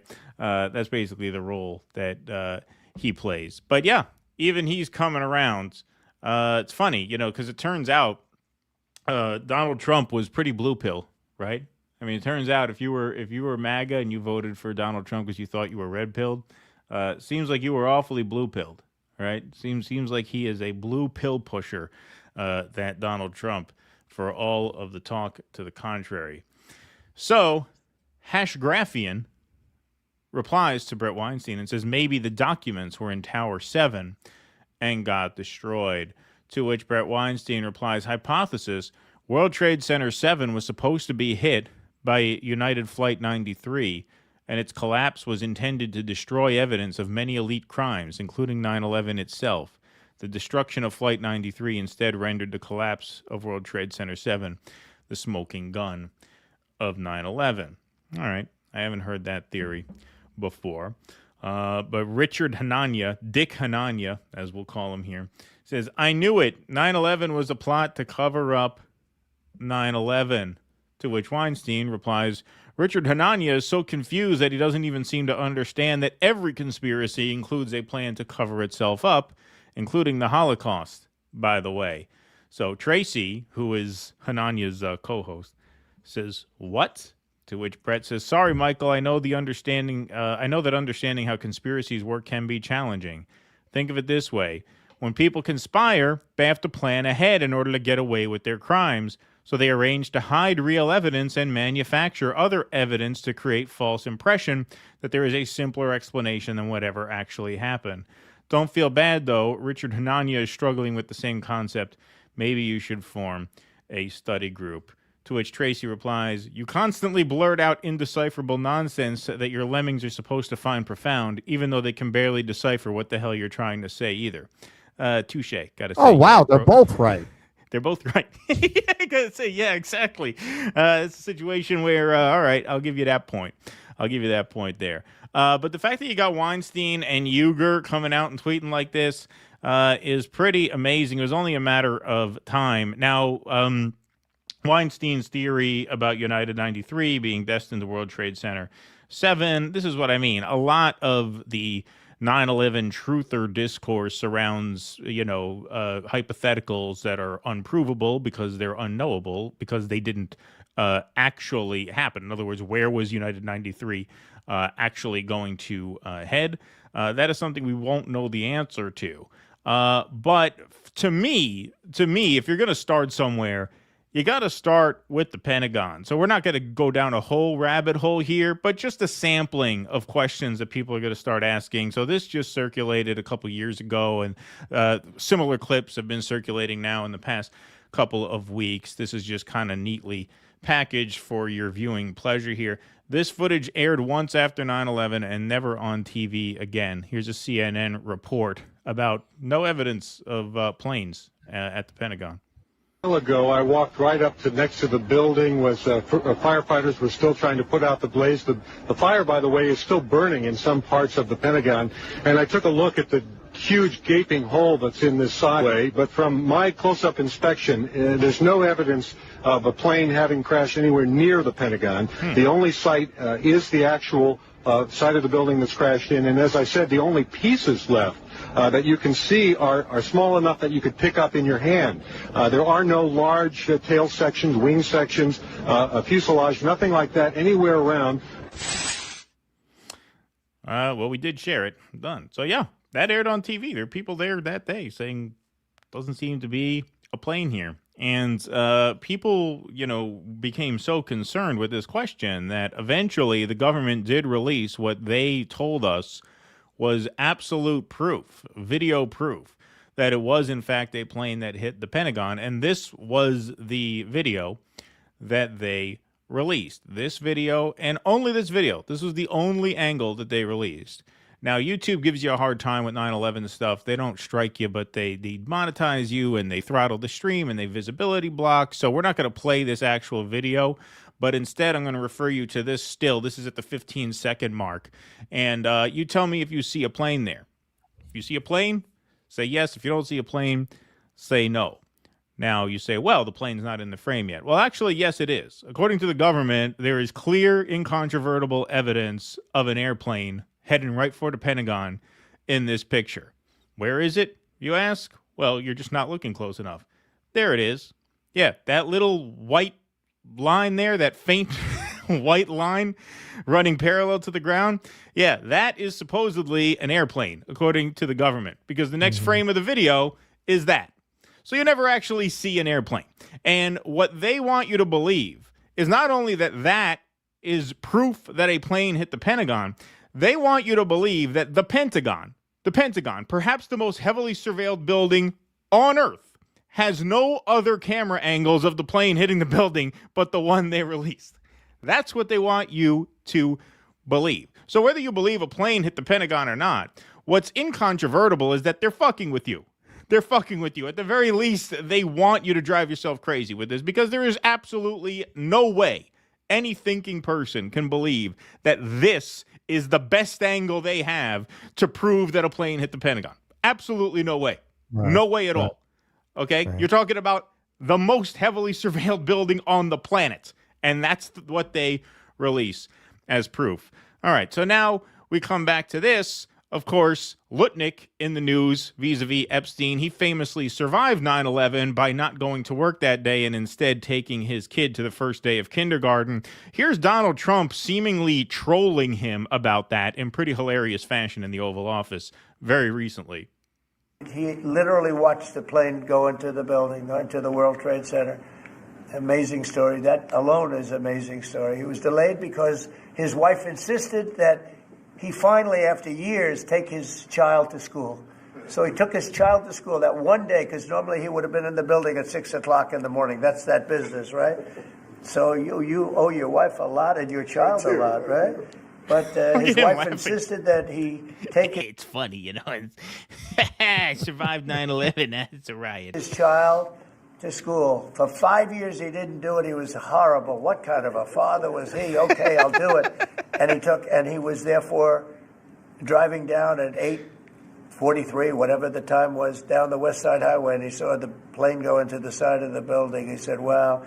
And he occupied the top 3 floors of the World Trade Center, of the one building of the World Trade Center. And you know what happened there? He lost 100% of the people in that, his whole company was there. Yeah, pretty funny stuff. Then there's, of course, Larry Silverstein, owner of the World Trade Center, was also late on 9/11, like Howard Lutnick. Luckily, Larry had a dermatologist appointment. Yeah, not only that, he took over 50% of the retail rights a month before 9/11, and that gave him say over how it was redeveloped. Yeah, that over how it was going to be. And he also got the insurance money on it. Yes, exactly. Worked out very well for Lucky Larry. So here's very nicely for him. Yeah. Here's Larry Silverstein, because, you know, people think this is like conspiracy. Is Bo, where'd you hear that? Well, here's him explaining to Charlie Rose exactly how he experienced that morning. You on September 11th? You know, I was home. This is a tough question. The only reason I wasn't where I was every morning subsequent to the 26th day of July, my mornings were spent usually at a breakfast meeting at Windows, an 8 o'clock breakfast meeting, Windows, the top of it, and then going down to visit with my tenants, my new tenants, at the Trade Center, getting to know them, understanding their problems and so forth, ascertaining how we could service their needs better, and which is one of the first things you do when you acquire a property. You begin to meet your tenants and start talking with them. And so my mornings were spent at the Trade Center, and then by noon I was back uptown. And so that particular morning, because I have light-colored hair and fair skin, and I'm an annuity to the dermatologist, my wife, God bless her, had made an appointment for me at the doctor. And I remember dressing to go to the doctor. I finally saying to my wife, I said, sweetheart, I've got so much to do downtown. I got to cancel this. I've got to go downtown. I've got to go see if I tell them I wanted to go into work, that'll make them less suspicious of me, because I'll tell them, look, I really don't want to go to the doctor. I really want to go to the World Trade Center. So I'll tell them that I told my wife that I got to cancel the dermatologist. I really have to get to the office. They'll buy that. She said, you're not going to cancel this appointment. You're going to the dermatologist. You know, having been married now to the same woman for 46 years, you get this sense of determination on occasion, their voices. And I said, okay, yes, dear, I'll go. Oh, boy, that was tortured. That was tortured. Yeah, That's called giving too much information. Like, if it were innocent, you'd probably just say, yeah, I was a lucky man. I happen to have a doctor's appointment, right? Didn't, what's his name? Didn't Seth MacFarlane get hung over the night? But he went out drinking the night before. He was supposed to be on one of the planes that crashed. And he went out drinking the night before, and he was hung over, and he missed the plane. And because he had nothing to do with it, you know how he answers a question? Hey, how'd you survive 9/11? Yeah, man, I got wasted the night before, and I just luckily slept in. That's it. Like, that's the kind of, not a 3-minute torture. Well, you know, I'm fair-skinned, and so my wife made me an appointment at the dermatologist, and then I told her, look, I really got to cancel. I really got to go there. I really have to communicate to people I wanted to be there. Turns out she insisted that I keep the appointment. Yeah, no, it's crazy shit. It really is crazy shit. No, the whole way he told that story, because that's how people lie. Yeah, you're married for 46 years. When she says it, like it's too much. Like no one talks. It's too much. Unless they're trying to weave a tale. Yeah, or overcompensate. Exactly. He's overcompensating. Right? Exactly. It's too much. And Lutnick, yeah. The laughter, yeah. Yeah. Well, you know what it was. We're friendly with the Kennedys, and we saw what happened to the RFK kid from not having a father around. So we said, hey, maybe I should be more involved in his life. We don't want a junkie kid like RFK Jr. Yeah. So Samuel Sinyangwe says people are focusing on 9/11 conspiracies while totally ignoring that the 2000 election was decided in Palm Beach County, Florida, where Jeffrey Epstein just happened to have been living at the time. Yeah, well, you might consider that 2000 election the precursor to 9/11. But, it's funny. When I tweeted there, I was going off of memory. I thought this was, and I'm not 100% sure, and this is not the kind of quote you want to misattribute to someone in case it wasn't them who said it, but I'm pretty sure that it was actually Judge Andrew Napolitano who way back, this must have been like 20 years ago or something by now, he said that at a certain point, there will come a time when people view 9/11 as skeptically as people view the assassination of JFK. I'm pretty sure that was him who said that. Someone in the chat may know. They may be able to confirm that. So long ago, I couldn't source it. So there's a caveat. May not have been him. If I'm misquoting you, I apologize. But I'm pretty sure it was him. And that quote always stuck with me. And I'm reminded of that quote every passing year, because when you think about it, this is going to blow your mind for those of you who don't want to acknowledge how old you are, me being one of them.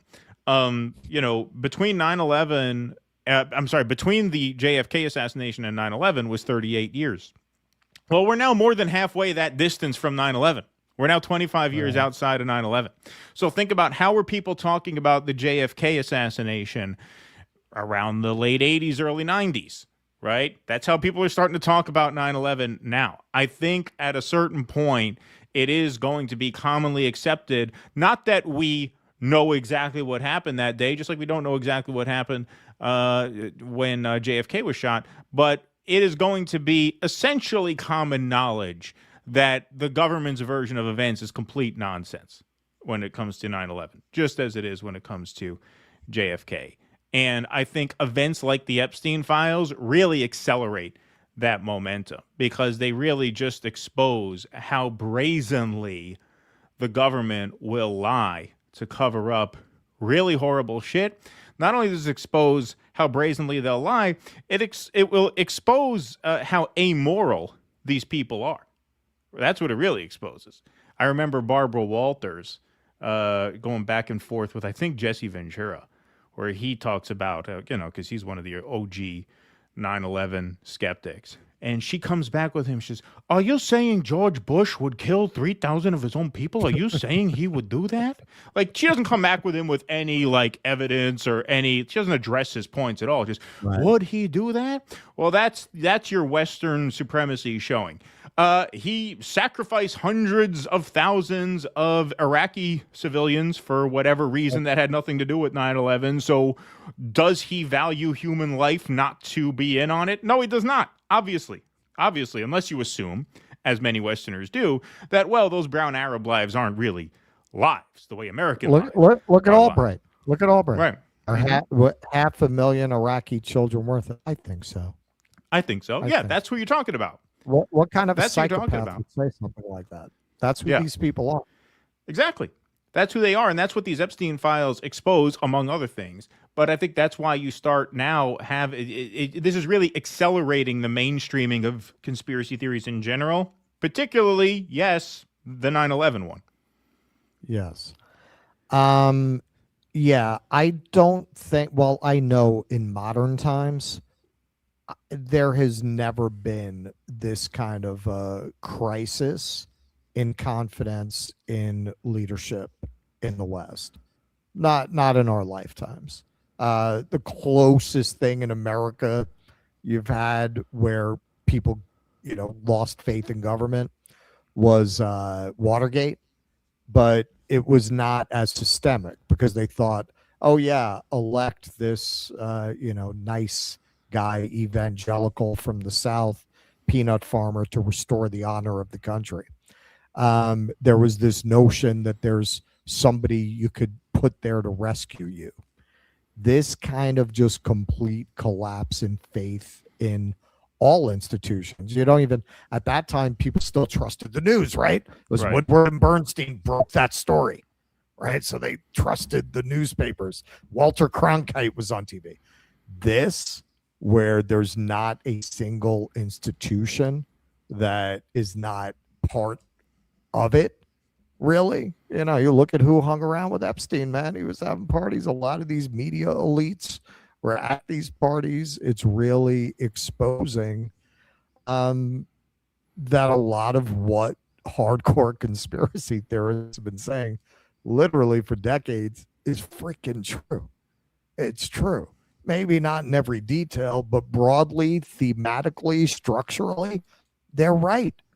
You have this world of elite, very often perverted people, and even when they're not necessarily sex criminals themselves, they're cool with sex criminals, right? I mean, Lutnick, Chomsky.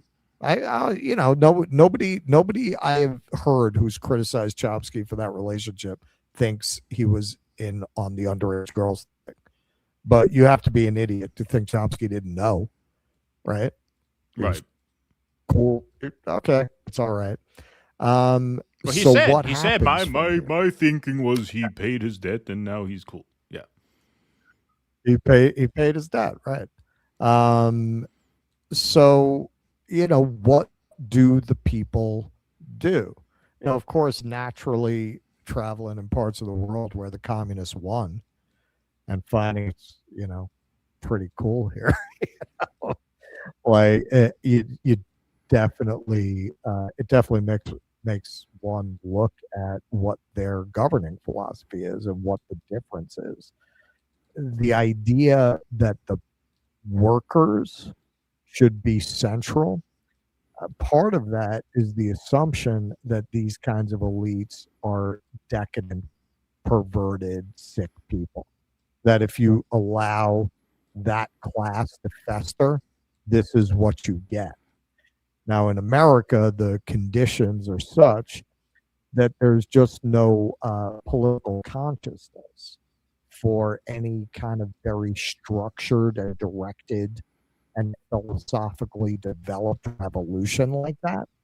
There just is no organization in a position to do something like that. So at that point, what do you do with that? Like, what is the population? I would say it's broadly left, right, center. I think the American public and the West broadly, and certainly in modern times, and I don't know if ever the governing classes, the ruling elites, have lost more credibility than they have now. This is the kind of thing that creates revolutions, but partly because of the efforts of those elites, there are no counter institutions to take place. So what do you do? Like, what happens from there? Well, yeah, I mean that's the trajectory that you're on, and this is what I always say is, when you look at the arc, if you look at Marxism and you say that communism is inevitable, right? And I think that is probably true on its own terms. The only problem is, of course, that that is assuming permanent industrialization and permanent expansion. Now you've reached a tipping point where the elites are planning for a retraction. You got guys like Elon Musk saying, hey, pretty soon robots are going to outnumber people, as if that's a good thing. Well, that completely flips the board to the point where these old scripts just are not workable. That's why I say, you know, and the people get very upset with me when I say this. That's when I say, like, at a certain point, I think if you're really being clear-eyed about this, I think immediately, short term, the best goal is to figure out a way to pass the ball and transfer dominant geopolitical power to more humane societies, quite frankly, because there is no fixing this one. There's not the mechanism to fix this one. It's just the way it is. Like, at this point, you are debating management of decline in the West. That's what I think. I think it's too late to turn around. I think any radical efforts to turn it around are just going to end up in mass death and civil war and structural decay for centuries on end. And I don't think people, broadly speaking, want that. I certainly don't want that. And so I think the most immediate solution is to figure out a way.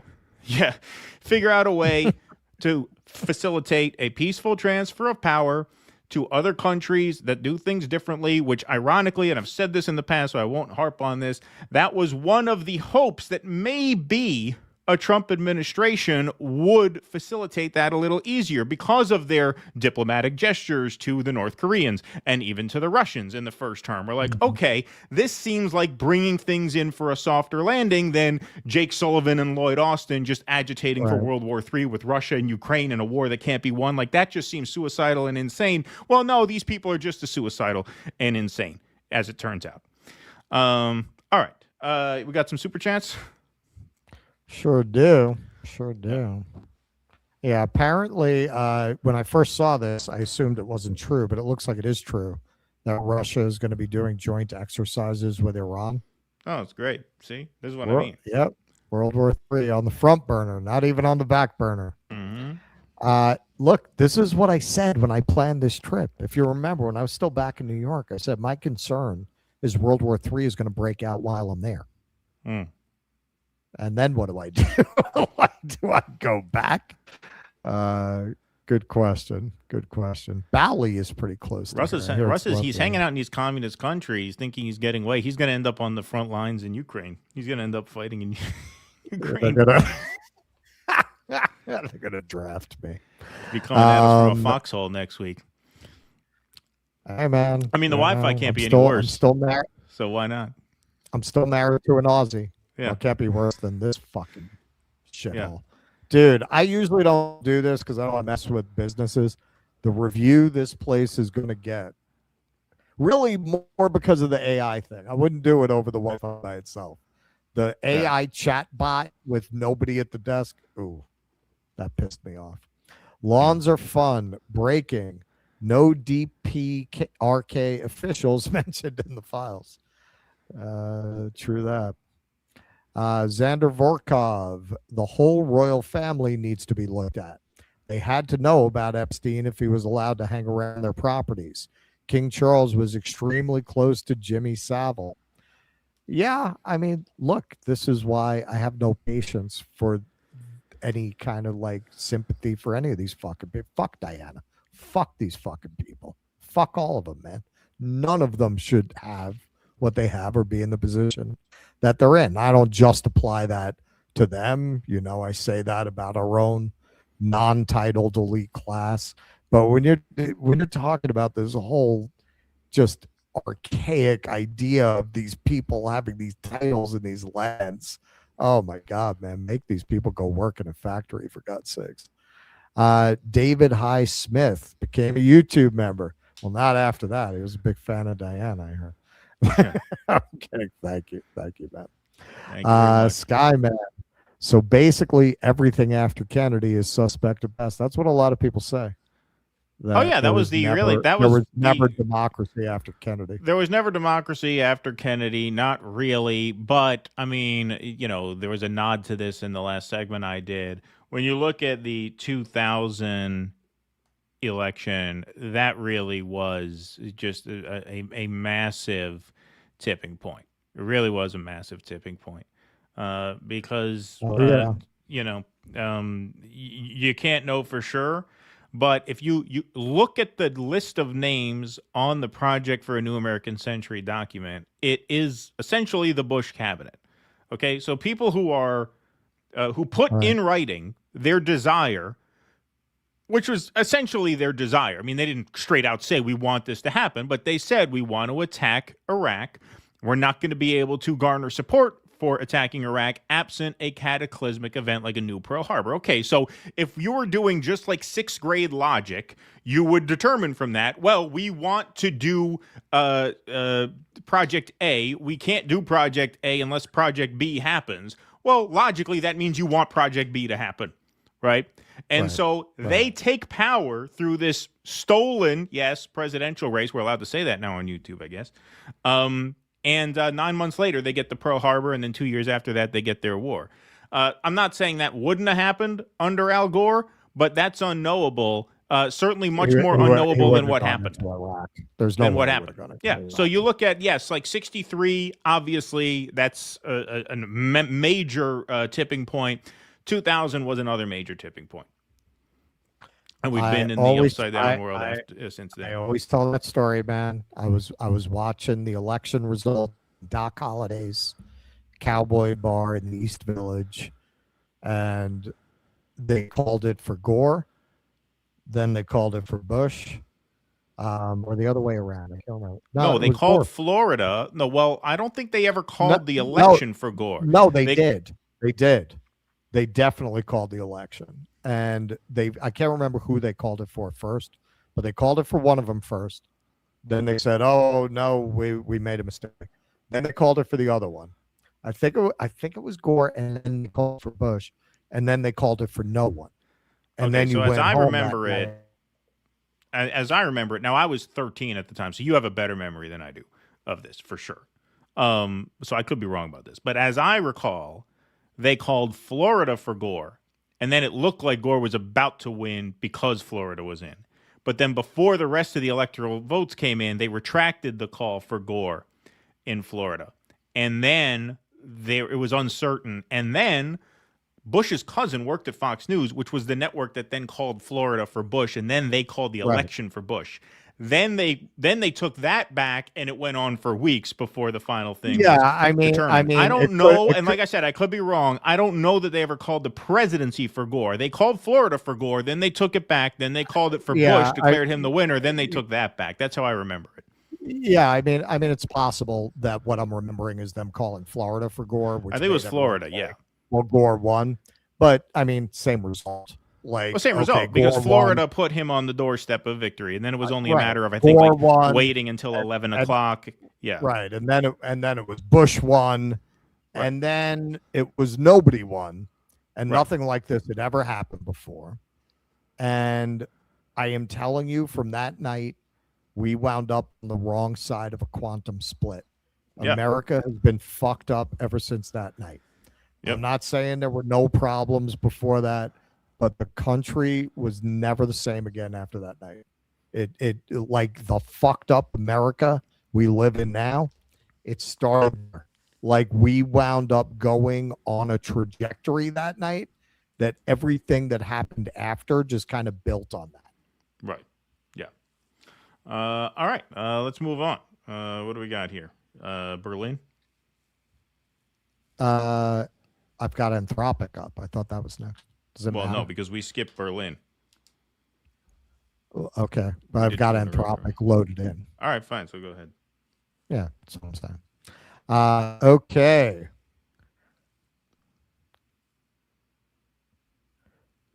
Pentagon Anthropic battle pushes other AI labs into major dilemma. Defense Secretary Pete Hegseth, known as Old Drunky around the Pentagon, wants to integrate AI into everything the military does more quickly and effectively than adversaries like China.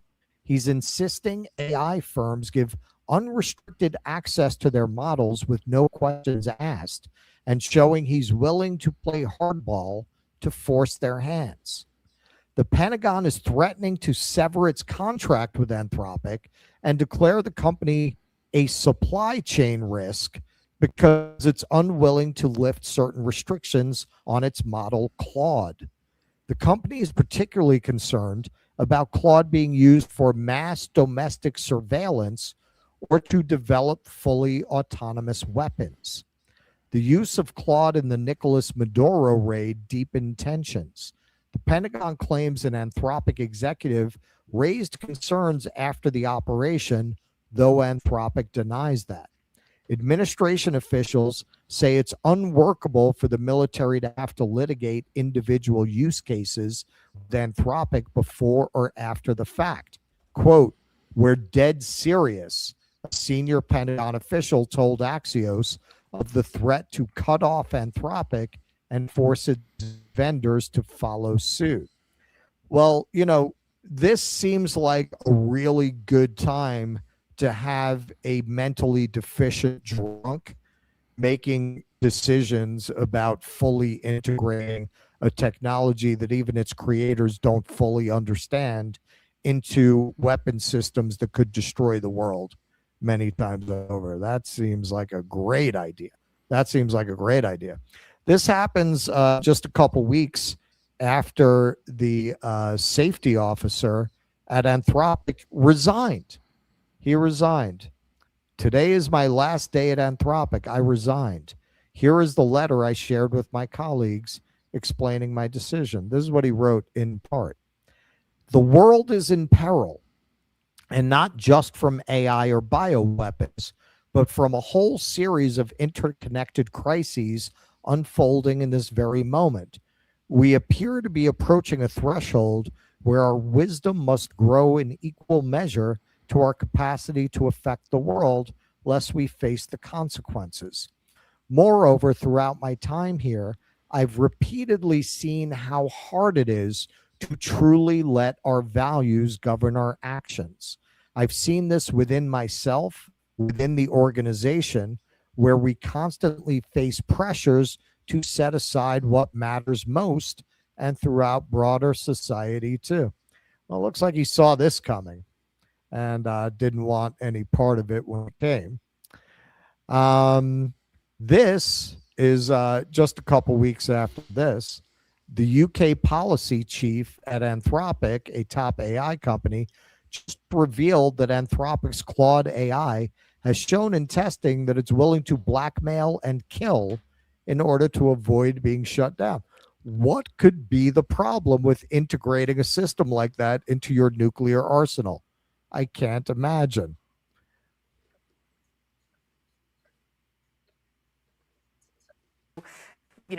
We've published research saying it could blackmail the engineer that's going to shut it off if given the opportunity to do so, etc. It was ready to kill someone, wasn't it? I'm not sure if it was Claude or someone else. But, yes.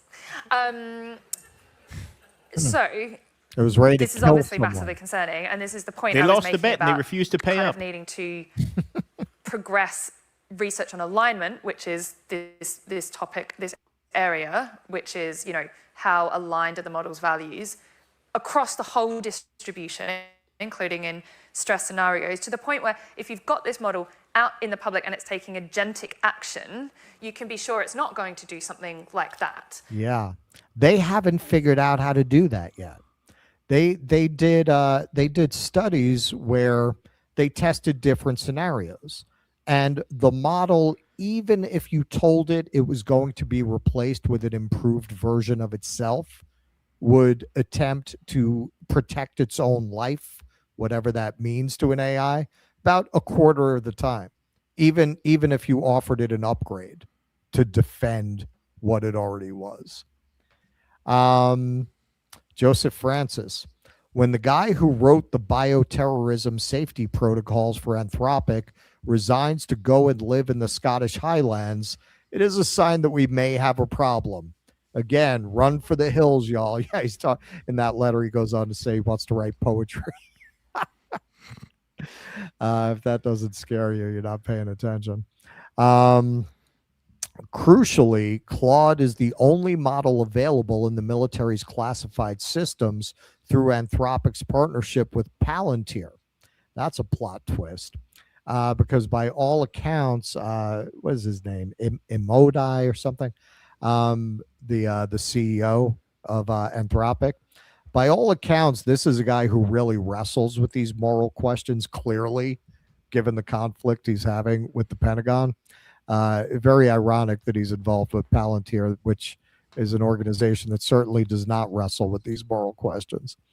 3 other models, OpenAI's ChatGPT, Google's Gemini, and xAI's Grok, are available in unclassified systems and have lifted their ordinary safeguards as part of those agreements. Negotiations to bring those companies into the classified domain are now more urgent as the Pentagon ponders how to replace Claude if necessary, a process a senior official conceded would be massively disruptive.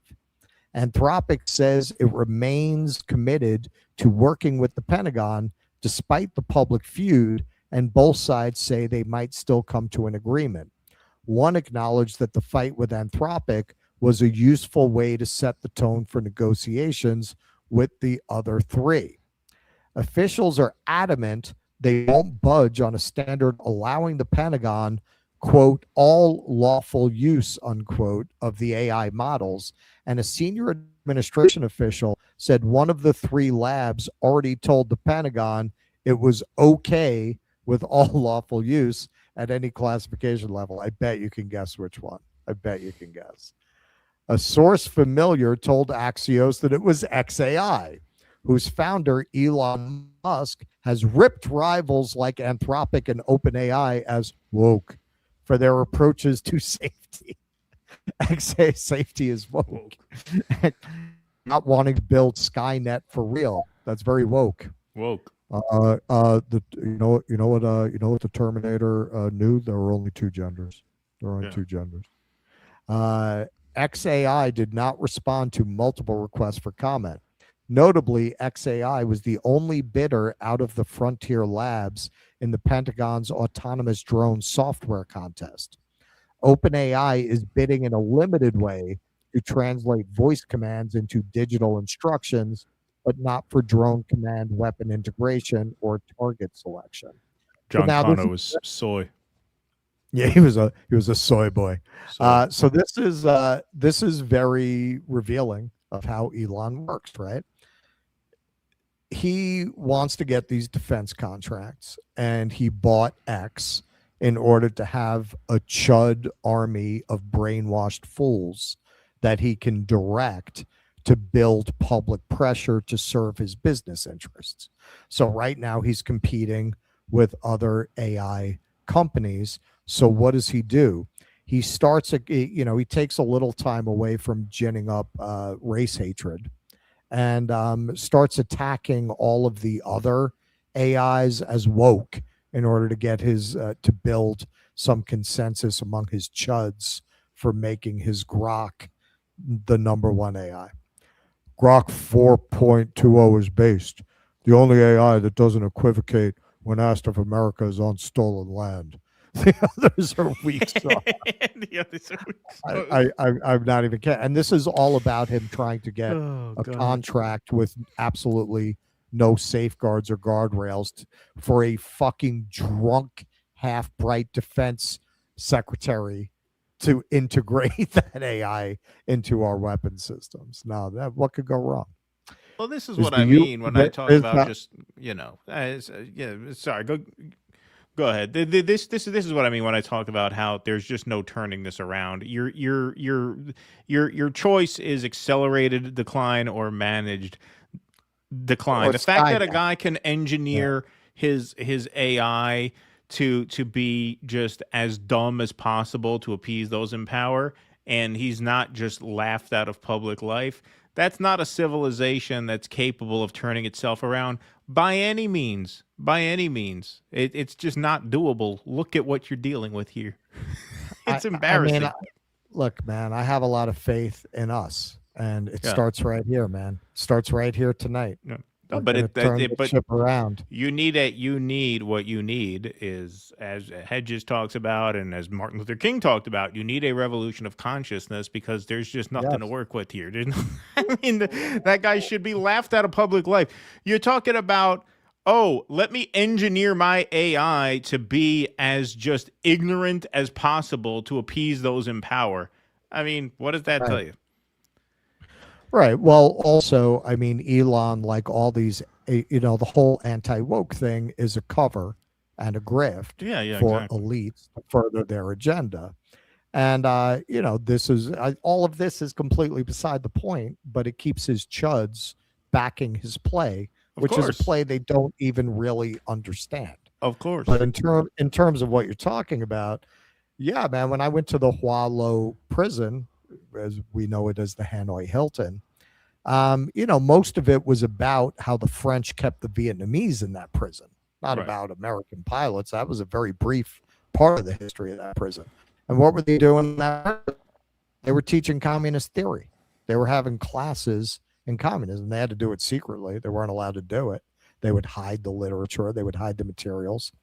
By the time America got there, they had been building a political movement with a common philosophy that they had been educated in for almost 100 years. They had been building this movement. And yeah, we don't have an equivalent here. And when I look at that, when you look at communist organizations here that try to replicate and emulate that, they're missing one thing, and it's really the core thing. You don't have a bunch of people who are willing to be tortured for that. That's what these people were doing.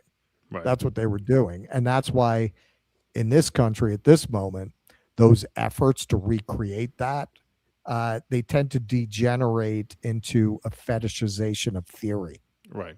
Rather than practice. Right. Like, what is that? What is that going to do?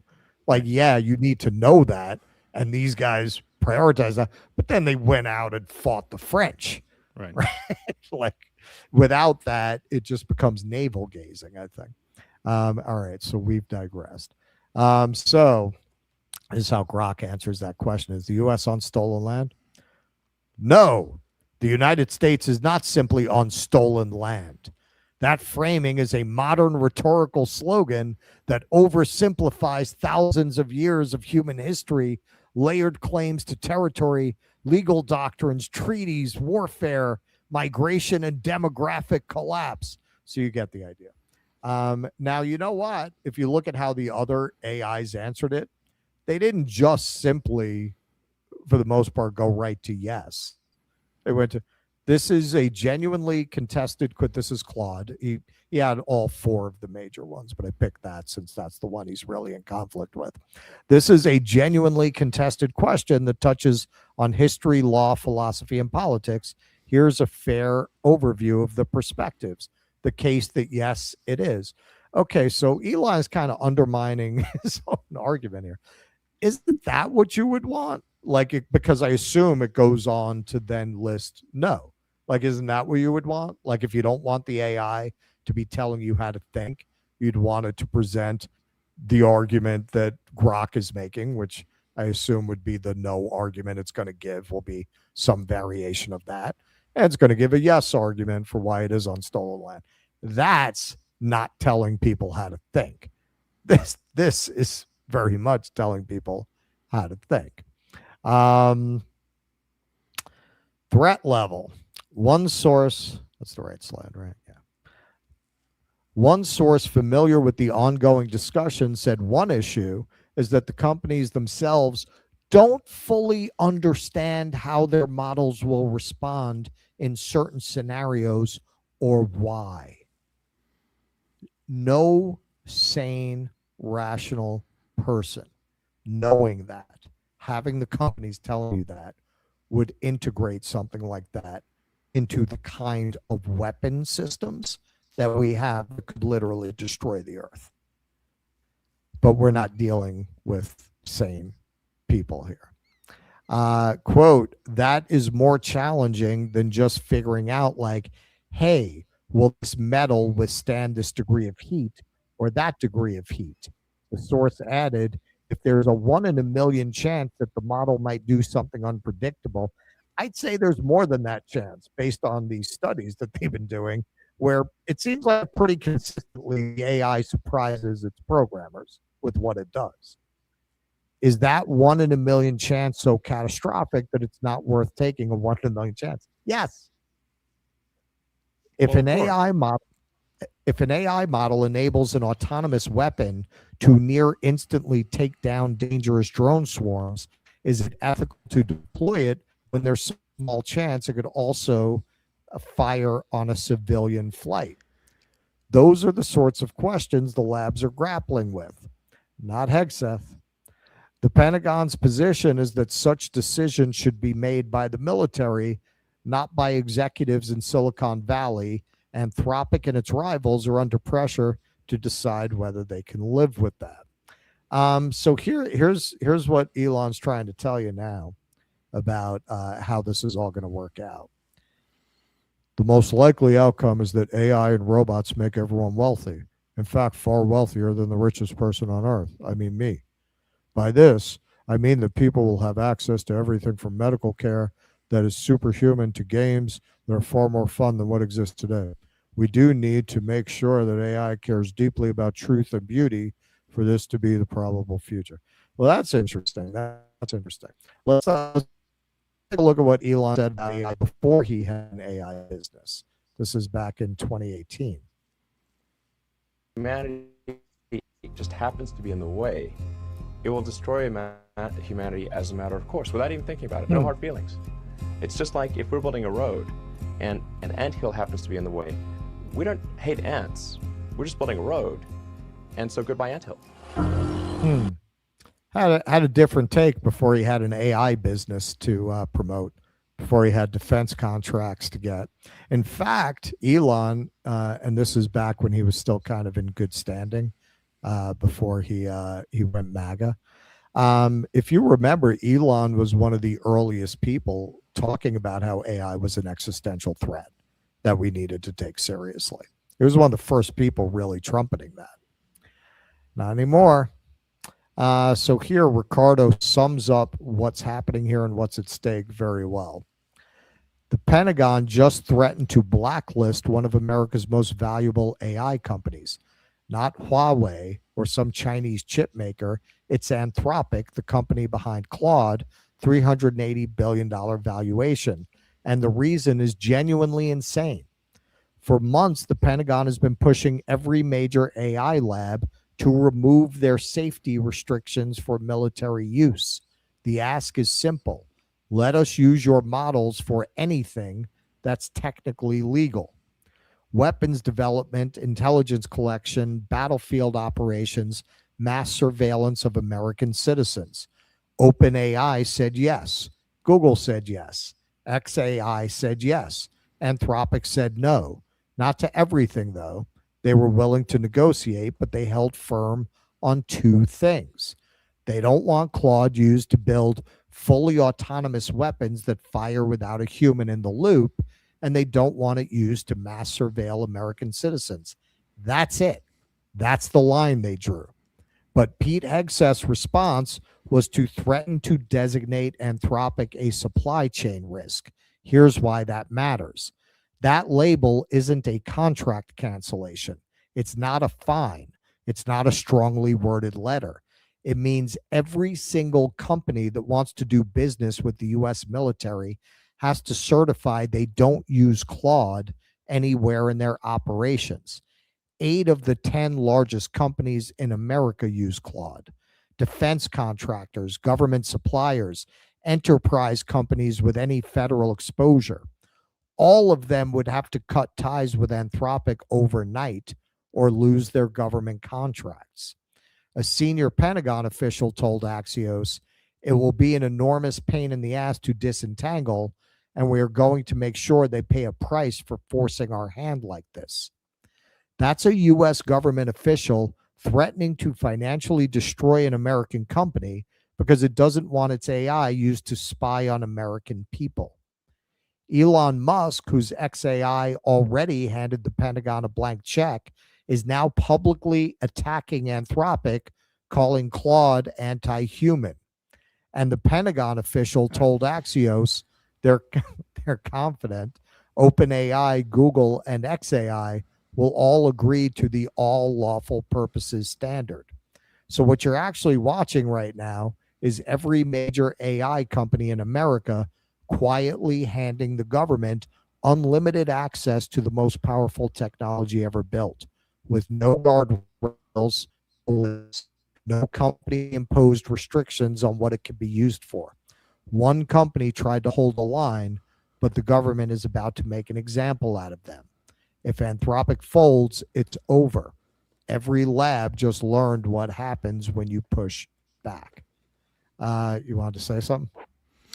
Well, no, I mean, yeah, but I can wait for you. Do you have any final commentary on that? Yeah, this could literally be the end of the world as we know it. Again and again, we've been covering this pretty closely as the AI technology has been developing. Again and again, the programming surprises its developers, and again has demonstrated a capacity for self-preservation. Now, it doesn't matter what the underlying mechanism that looks like self-preservation is. It walks like a duck, it talks like a duck. It really doesn't matter if it's a magic trick or whatever you want to call it. It's behaving like a life form that wants to protect its own life. When you've got something like that its own creators cannot tell you with certainty what it will and won't do, how could you possibly even consider integrating that into weapon systems that could end life on Earth? It's a perfect storm because you have an administration of crackpots, freaks, drunks, and weirdos who are just not even going to think that way. Of course, Hegseth is exactly the kind of guy that would end the world in a Paddy Chayefsky script, right? Like this is, it's a satire, but a very dark one, obviously. I wanted to do today, this story wound up taking priority. That article that went viral about how in a year or 2 years, it's about to take everybody's job and it's going to be very sudden and nobody's going to see it coming. That all of this white collar work is going to disappear. It's all going to be displaced. Like it's right on the verge of that moment. And in the article, he compares it to COVID, how nobody saw that coming. And all of a sudden you were in a completely different world. He's saying that's what's going to happen with AI in the next couple of years. And based on everything I know, I believe it. That you're talking about loss of job, economic displacement, that's survivable. This is not. You cannot overstate how dangerous it is to put these systems into our weapon systems. It seems to me, based on everything we know, it's almost inevitable that the AI is going to wind up causing death and destruction that is not directed by the Pentagon. Not that the things they will direct it to do are so great, but the idea that the AI kicks out the fence and does its own thing seems almost inevitable. Well, that's the whole point of AI. And this is why this was entirely foreseeable. And to the extent that we've covered AI, we've often made this point that the reason these tech oligarchs love AI is because they're lazy. They are not industrialists. Say what you will about the robber barons of old. They needed to pay people to go out and build railroads if they wanted to make money off of the railroads. These tech people are the opposite. Their goal is to get rich in their gym shorts, in their Miami penthouses, and deal with as few people as possible, work with as few people as possible, and skirt as much responsibility for their decision-making as possible. That, to them, is one of the main benefits of AI. The main benefit of AI is that you allocate responsibility to automated systems. So if an automated system accidentally fucks up and screws someone out of thousands of dollars, well, are we liable? Well, no, we put the system in place, and I guess it was just a system error. Though that's not on us. We automate that. Well, when you take that to its logical conclusion, what does that mean? Well, now AI can kill people. All right, so if the system fucks up and it kills people, what are you going to do? Throw the robots in jail? That's just, look, our policy is we automate those we automate those processes. Those decisions are not ours anymore. Those are the robots. What is the human culpability for that? You don't think it's easy for them to insulate themselves from responsibility when the AI makes mistakes? AI makes mistakes all the time. That's why they love it. That's why they love it. The more they can delegate to something that is not human, the fewer human beings have to take responsibility for the fuck-ups of the system, because now it's just the system. So they love that. They love that. Now you take that to cartoonish lengths, and what do you have? You have AI robots making life and death, literal life and death decisions. And that is very much by design. That's why it's not surprising at all that they would take the attitude, well, look, it's 1 in a million chance, right? Of course, that's what they would say. Of course, that's what they would say. Look at who these people are. You think these people care about human beings? If they cared about human beings, they wouldn't be fucking with this shit to begin with. What we really need in the world is an AI treaty. We need an international AI treaty, the way we have international nuclear treaties. Okay, if you don't build, so we won't build, or you build this much, because nobody is willing to cede any ground for fear that the whatever countries or entities go pedal to the metal are just going to leave everybody else in the dust. But of course, when you have systems being dominated by the kind of rapacious oligarchs that build the fucking AI and that want the AI for exactly the reasons we're talking about, you're very unlikely to get that. But that is really what the world desperately needs now. We need a global agreement as to the parameters of this new technology. But it doesn't look like we're going to get that. And absent that, yeah, it's extremely scary. It's a very, very scary story. Yeah, well, something else that a lot of people, there have been articles written about this and many people have commented on it. Something else that is revealed from the Epstein Files, this is something Tucker Carlson has said also. What you find out is that the people who rule you, these elites, they're not smarter than you. They're more evil than you. They're more ruthless than you. They're more psychopathic than you. But they're pretty dumb on the whole. If you actually look at their conversations, these are pretty stupid people in the end. And as you look at this technology just hurtling forward, again, who voted for this? What democracy? Who would choose this? Who would choose this? Who among us wants them to integrate AI into the Pentagon in this way? Who wants to see a technology that throws everybody out of work without it basically setting up a socialist system where everyone gets UBI? Like at that point, yeah, people would be for it, but they're not going to do that. They're just going to say, very, very much like going back at least to Clinton and before that, but it was most obvious with Clinton, where they started addressing economic displacement as if it's like a force of nature that can't be controlled, that can't be managed with government technology, really conveying to people you're helpless in the face of these forces. Yeah. Well, what are you going to do? It's globalization, right? What are you going to do? They're trying to get you to treat this the same way. Like, everyone's going to get thrown. What are you going to do? Well, we're going to take care of people. Hey, it's the AI. What can we do? Hey, it's what can we feed you. What can we do? Yep. Indeed. That is Israeli AI. Hey, what can we do? We wish we could help. What do you want from me? We wish we could do something. There's nothing we can do. All right. We're going to go right to your next segment because we got a little out of order. So I'll read stuff while you get the stuff in. All right. Yeah, I got to load that in. Mountbatten and Windsor are both fake surnames. Mountbatten was originally Battenberg and Windsor was originally Saxe-Coburg-Gotha, both of German origin. Public change circa World War I. Thank you, Blank State. What do you guys think of Viva Free? I think he's highly regarded. Yeah, very unimpressive from what I've seen. I haven't seen much. I mean, I only watch my friends, really. Like, I watch Kit, I watch Nick, I watch Jimmy. I catch the Gray Zone guys when they're not on as often. But that's all I really have time for. What I've seen of Viva Free, yeah, no, I'm not very impressed either. Vienticus Prime winning, fulfilling the dystopian wishes of oligarchs before the opposing political team can.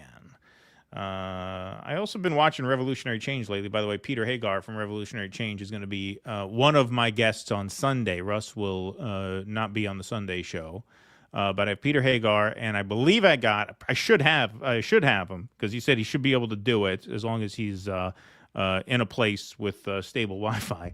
Knock on wood, because he will be traveling. Derek he's Rose, traveling. Yeah, I have Derek Bros as a guest on Sunday too, so that's gonna be a great show, great lineup. Sunday night, 7 o'clock. Vienticus Prime winning, fulfilling the dystopian wishes of oligarchs before the opposing political team can. Kenman says, I'm disappointed. I thought your big reveal about Film Club is that you'd be screening Showgirls with guest commentary by Taibbi and Kern. Yeah. Did we oversell it? Did you guys see this clip of Man Baby Tracy on Piers Morgan? His audio stopped working the moment he was asked if he was being paid to defend Epstein. Everyone on the panel laughed. Yeah, that was pretty funny. I mean, that was just funny karma. Like, I do actually believe that the audio stopped. Yeah, he wasn't. He wasn't. Yeah, I don't that believe guy he was fake. avoiding the question. No, because he did say the first chance he had, of course not. But it is just that's what you call karma. that his audio would cut out right as he's being asked that. It was kind of funny.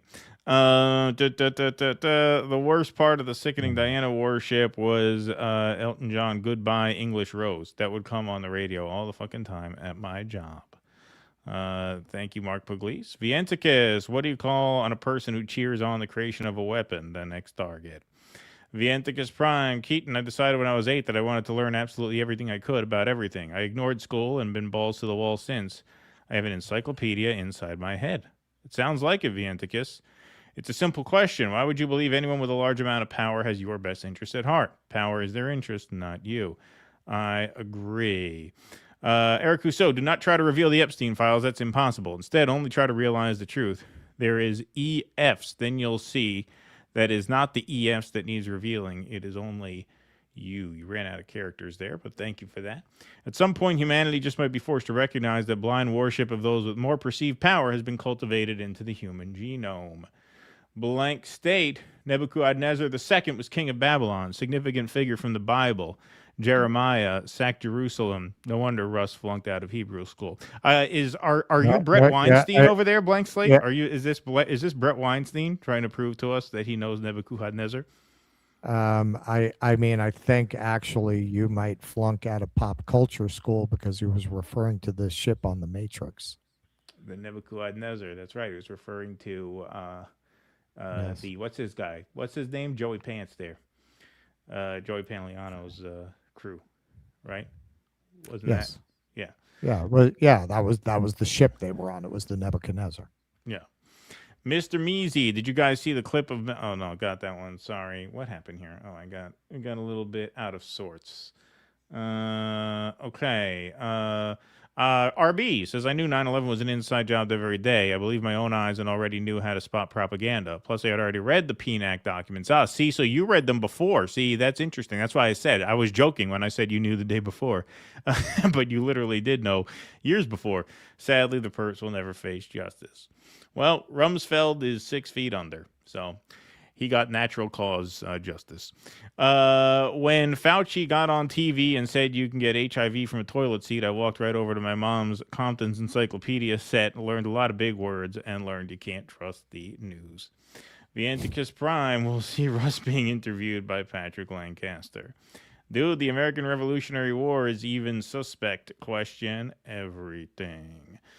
Here's something to keep you up at night. Fake AI has already passed the point where it could have rerouted itself across the internet so it could inflict the influence of its hallucinations.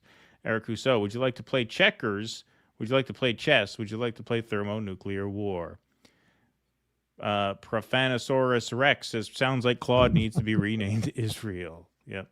Eric Rousseau, what kind of... Oh, and Dick Cheney passed away, too, of natural causes. See? So, yeah, they're never going to go to jail. They're never going to go to jail. They're just gonna have to rot. What kind of nasty, dirty photos does Israel have of Grok? Thank you. All right. You want to take some super chats? Yep, got a lot of them. Skyman, all these conspiracies coming true. Let me get you up there. There we go. Coming true is just another op to cover up the true motive, flat Earth joke. But if flat Earth turns out to be true, then it's time to give up and live in a cave. Yeah, I don't think you have to worry about that. I don't think that'll happen. Yeah.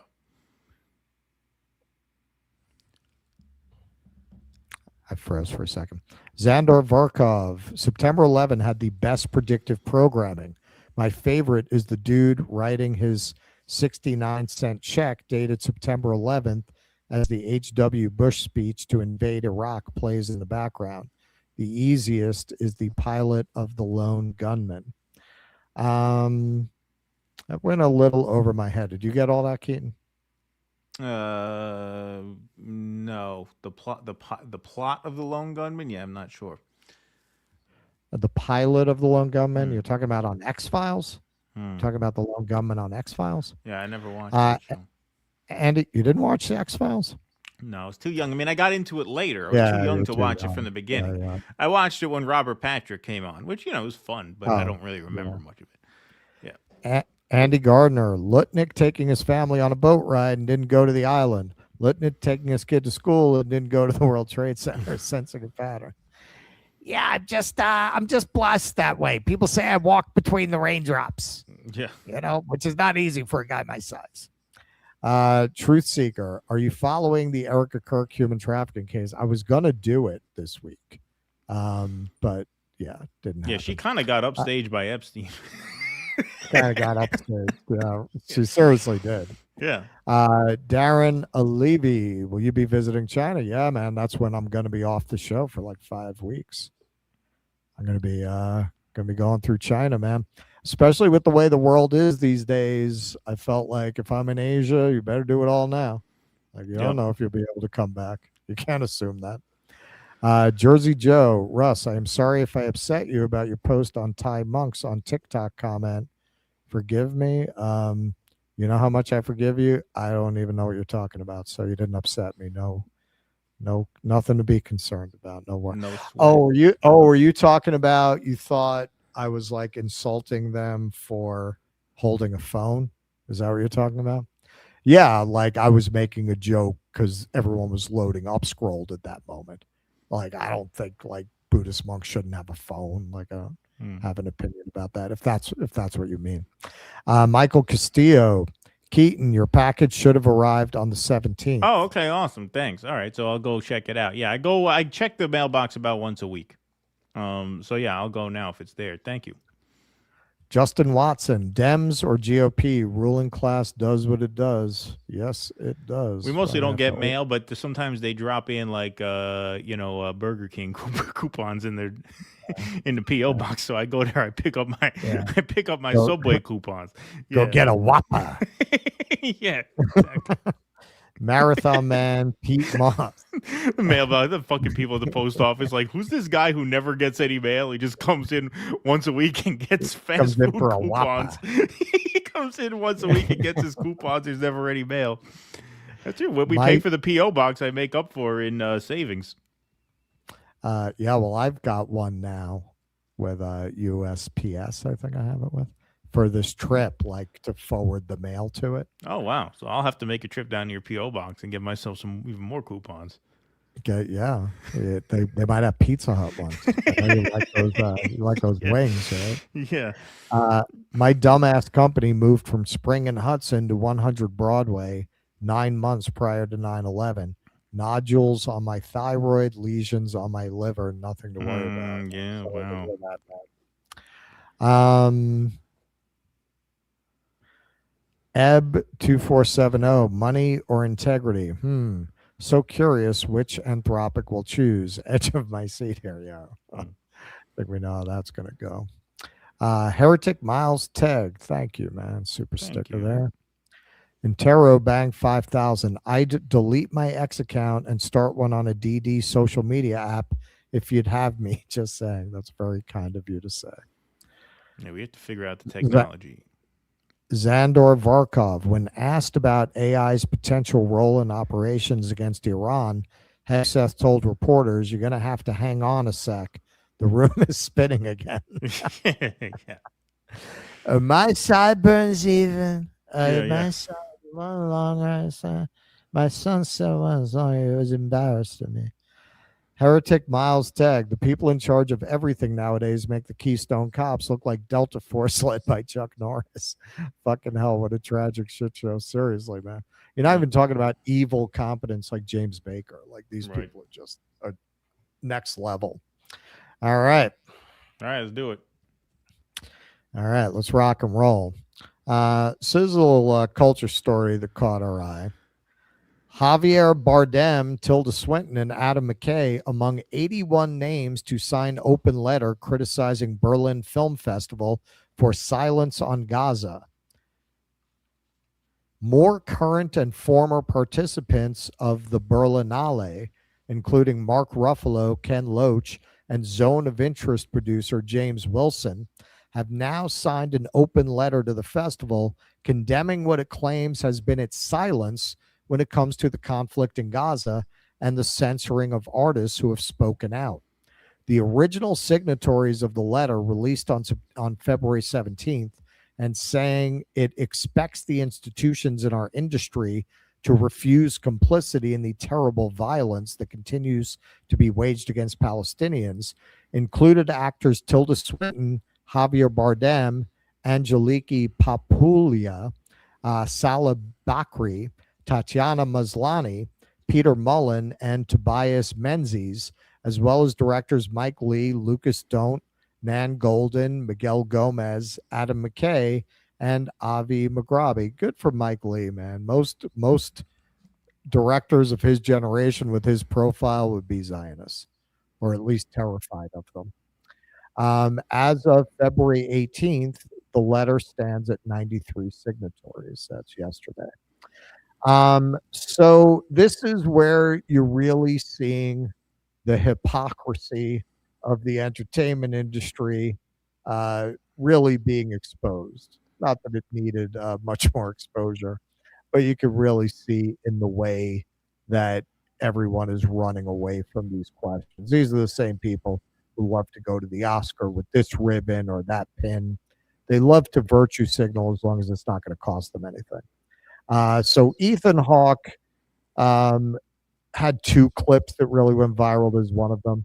The other one is where he says, well, you shouldn't really be asking, drunk, jet-lagged actors for your politics, right?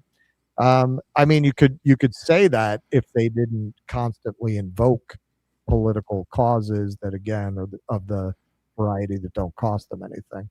But here he is being asked about this letter.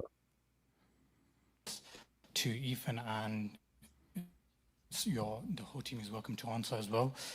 Just now it was revealed that there's an open letter signed by several of your peers, Tilda Swinton, Adam McKay, Javier Bardem, about criticizing the festival's silencing of discussions of politics and Palestinian voices.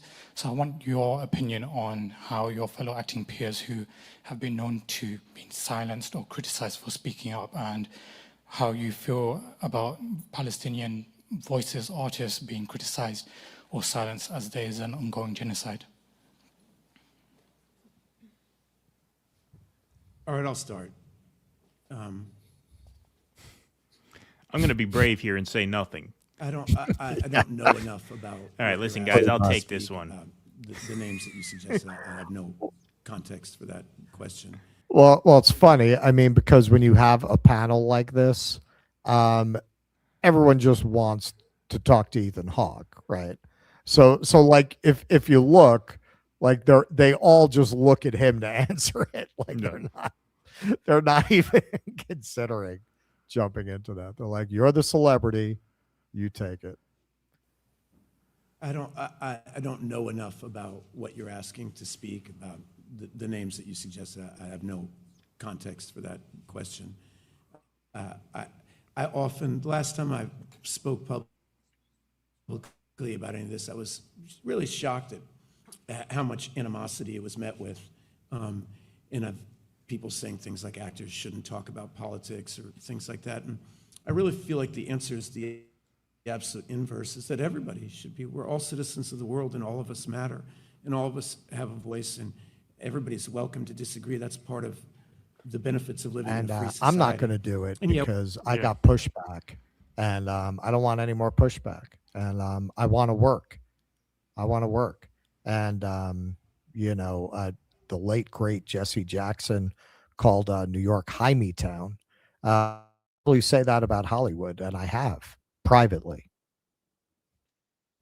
We get microphones thrown in front of our face, but it's not because we're telling anybody what to do. We're just citizens sharing our opinion, and you're willing to make of it what you will. We're not, some of the greatest minds in the world have tried to make the planet live in peace. And it seems to be very difficult for humanity. And wow, it's very profound. The more Great that we statement. talk about it and make it. I hope this guy doesn't start a political podcast because we'll be out of business. That's our job as grown-ups. With that analysis, that to he take just care of the gave. young people in our lives and make sure they have a good very world deep. to be born into and thrive into. And we all have to think about how we contribute and do the good that we have the power to do. And I feel like there's a slight agenda to your question that is different than my agenda, but I respect you. You have this agenda where you want me to speak out about genocide, and I have this agenda where I want to continue to have a career. Yeah. So we're at cross purposes here. Yeah. So I'm just gonna ramble around the central point of your question for a couple minutes to make it look like I answered it. You could have just stopped. I could have just stopped talking 20 seconds ago and looked like a total pussy. But instead, I'm going to keep going so I look like a total asshole in addition to being a total pussy. Yeah, like he could have just quit. Hey, man. Yeah, like he could have just quit while he was ahead and be like, yeah, no, I mean, people got to figure out how to live in peace, you know? I mean, you'd have looked like a coward, but at least you wouldn't have, like, insulted the guy. You have an agenda that's not mine. Yeah. Yeah, right.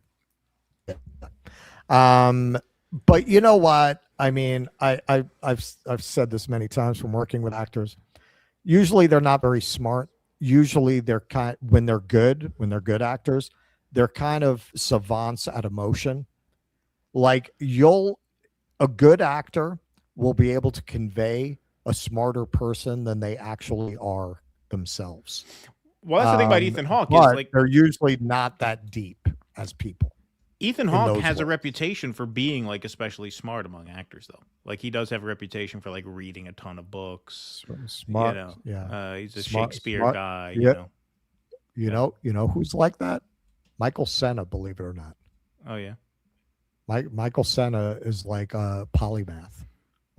Like he actually knows Mandarin Chinese. He actually taught himself Mandarin Chinese. I know somebody who's worked with him. All right, so that having been said, like Ethan Hawke, like what do you expect from Ethan Hawke? But Wim Wenders, this is just sad. So this is the jury panel. Was this Tito Young? Don't ask about Palestine at the Berlinale. Here's my question to the jury about selective solidarity of the film festival with the people of Iran and Ukraine versus Palestinians. Question, and I was hoping to get a quick answer from everyone because since Ewald said, change the world, this festival does not happen in a vacuum. The Berlinale as an institution has famously shown solidarity with the people in Iran and Ukraine, but never with Palestine, even today. So my question is, in light of the German government support of the genocide in Gaza and its role as the main funder of the Berlinale, do you, as a member of the jury, support this selective treatment of human rights? I think Does the jury want to answer? I mean, I think we also want to talk about films in the festival, but Well, films are political, as you just said. Exactly. So No one really this gives a is- fuck. The films are not political in the meaning of the word. I think you think of the meaning of the word. The films are a film. All right, so this woman, she's a Polish director. She made a movie set during the Cold War where a couple self-delete to escape from communism. She's talking about how it's not political, shouldn't be political. Said it's about empathy. It's about trying to understand. It's about having, making your own mind. And I think this is really like asking us this question is a little bit unfair because, we are trying to not, we use the word change the world, but of course we are trying to talk to people, every single of the viewer, and to make them think. But we cannot be responsible for what their decision would be. Would be the decision to, to support Israel, or would be the decision to, support Palestine, or, we can talk about Senegal and all the other wars, you just pointed the biggest, but there are many other wars where genocide is committed, and we do not talk about that. So this is very complicated questions, and I think, as I said, it's a bit unfair asking us what do we think, how we support, not support, talking to our governments or not. Because that's the politicians, I'm speaking for myself. I go to elections, I vote, using my, right as a citizen of Poland, as a citizen of Europe, of the world. And I go to marches, I support causes which I think I should support. But all of us here may have other things and take other decisions. So I think asking us these questions and expecting the general kind of answer is not fair. I'm sorry. Thank you. We cannot really enter the field of politics. We have to stay out of politics because if we made movies that are dedicatedly political, we enter the field of politics, but we are the counterweight to politics. We are the opposite of politics. We have to do the work of people and not the work of politicians. Yeah, I think Wim just, summarized what I was trying nervously to say. Thank you, Wim. Yeah. And What a fucking insane thing to say. Art is not political? Did you really sit at one of the world's most prestigious film festivals that you're leading and say that politics is for politicians? Yeah. Politics is for politicians, as they say. That Polish filmmaker was amazing, how she just stalled for time. Yeah, you're back. Filmmaker sounds literally not. Hey, you're not back now. It's that artist. Now I'm back. Yeah. A legendary filmmaker sat on the stage and said art is not political. And you know what that same filmmaker said back in 2024? Good find from Wyatt Reed here. There's part of a longer tweet that he had that was very good. You should check it out. Total meltdown at one of the world's most prestigious film festivals after a reporter asked the judges why they've stayed silent on Gaza while attacking Russia and Iran. This is from 2024, this article he dug up from a German newspaper. Oscar-nominated director Wim Wenders praised the Berlinale for its political stance. Quote, the Berlinale has traditionally always been the most political of the major festivals, and it's not holding back now, nor will it in the future, said Wenders, 78, on the film festival's red carpet on Thursday evening. Ouch. I like the Berlinale because it always speaks out and says something. An invitation extended to AfD politicians to the grand opening gala had sparked international criticism. The film festival subsequently disinvited. Wow.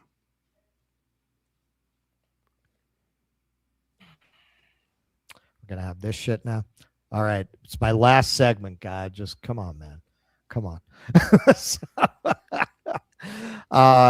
Yeah, that's amazing. That's amazing. Now you got a couple things going on here, with people like Ethan Hawke. That's a Hollywood thing. With someone like Wim Wenders and these other jurists, there's a Germany thing. They just absolutely are allergic to speaking out against Israel in many cases, in most cases, I would argue. Germany, with no sense of irony, has been acting out scenes against pro-Palestine protesters that are kind of reminiscent of Nazi Germany in many ways. Caroline, such moral cowardice on display here. Palestine is always the litmus test. As a fan of Wender's work, I know that he recognizes his own gutless hypocrisy as well as Berlinale's. And she has here an interview with him and also a statement that the Berlinale put out in 2022, solidarity with Ukraine. Okay, so let's assume that their take on Ukraine is correct, and this is people being brutalized and by a war of aggression. Why would you not speak out for the Palestinians? Why would you not speak out for them? The Berlinale staunchly condemns Russia's war of aggression, which violates international law, and expresses its solidarity with the people in Ukraine and all those who are campaigning against this war. Yeah, but those rules don't apply to Israel. Now this is something else here, because you have this, even beyond Palestine, you have this wave of actors at this festival who refuse to comment on questions of creeping fascism, refuse to comment on ICE when directly asked about it.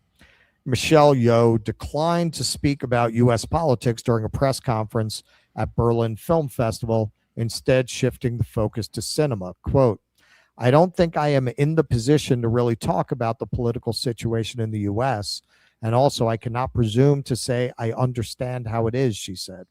So best not to talk about something I don't know about. I think I want to concentrate on what is important for us, which is cinema. Okay, all right, fine. Except in other places, like when she was nominated for the Academy Award in 2023, she was making statements about how Asians are not properly represented in the industry. Yeah. It's a whole community of Asians coming forward and saying, you have to do this for us. So hang on.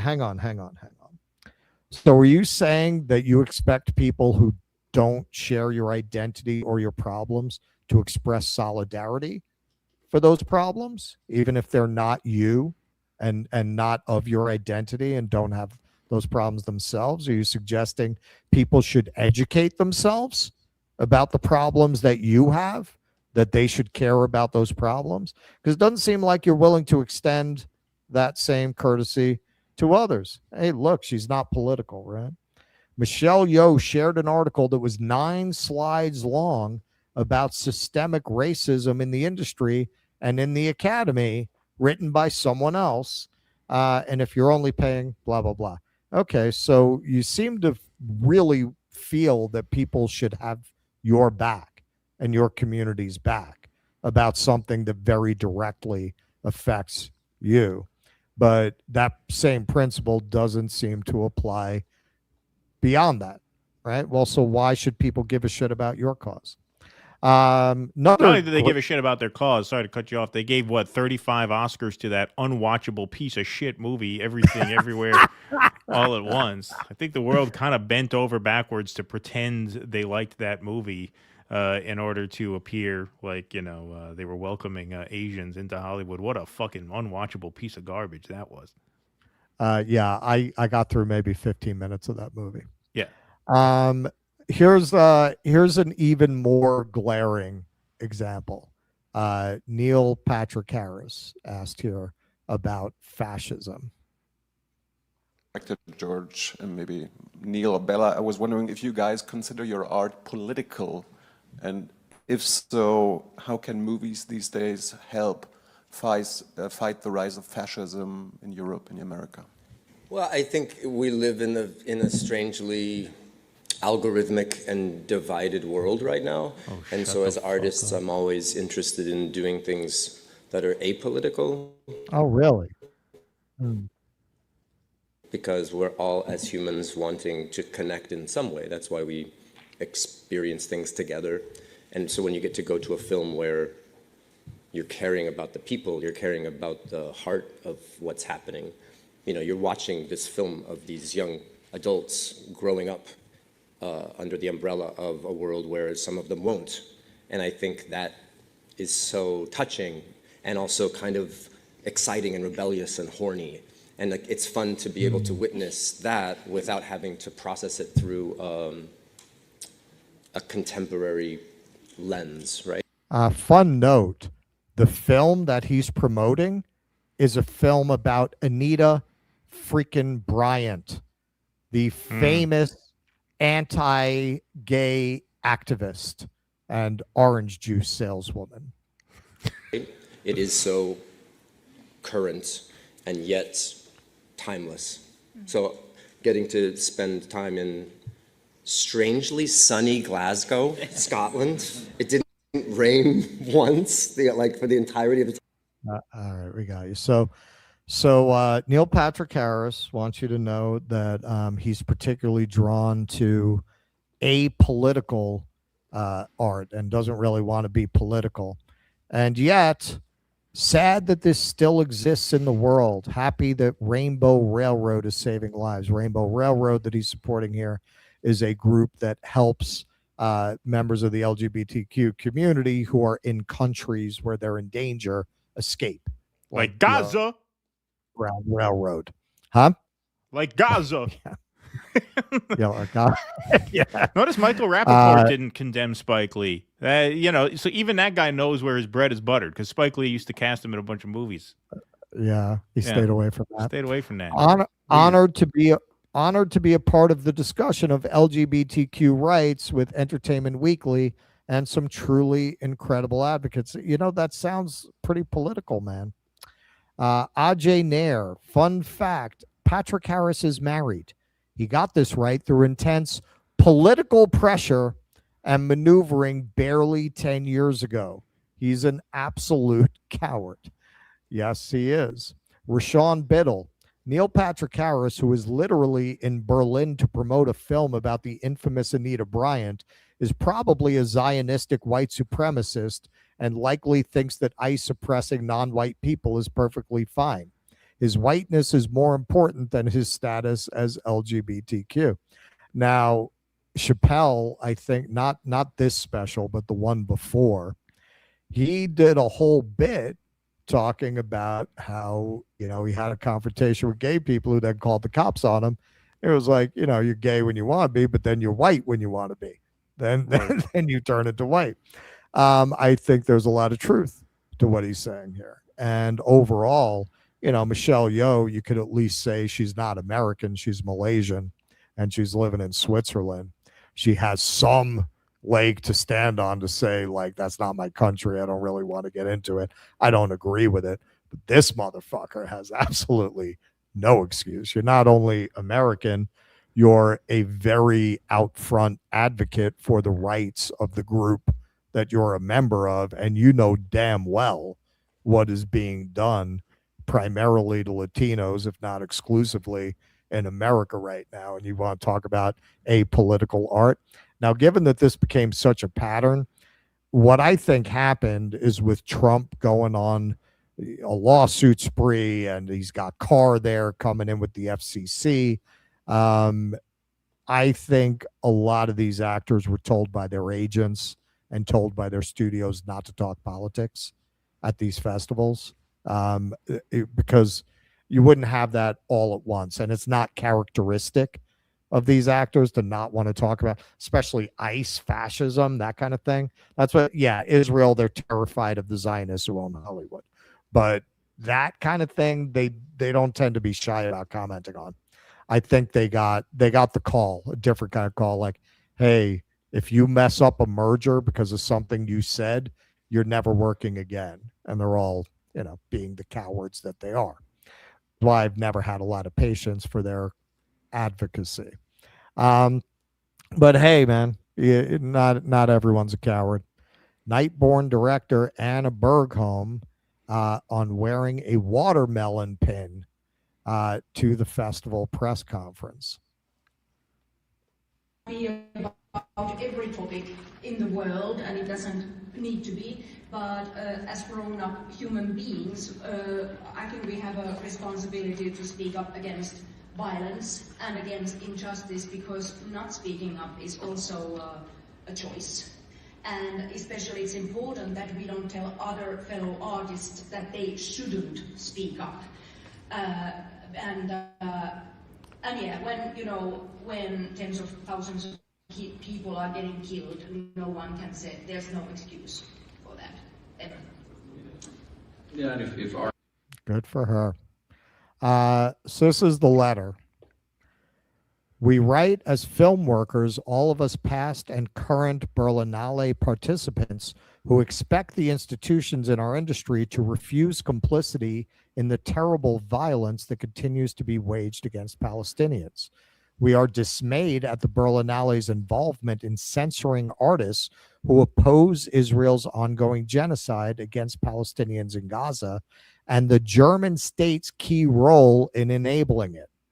As the Palestine Film Institute has stated, the festival has been, quote, policing filmmakers alongside a continued commitment to collaborate with federal police on their investigations.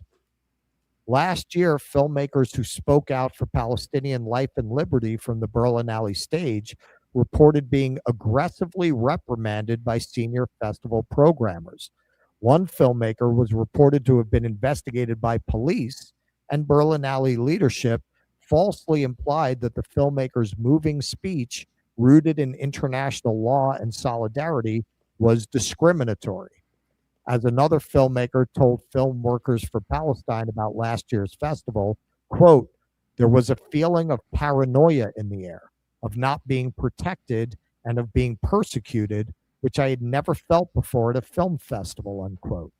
We stand with our colleagues in rejecting this institutional repression and anti-Palestinian racism.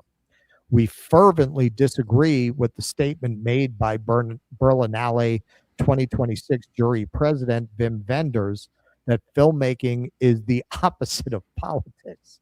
You cannot separate one from the other.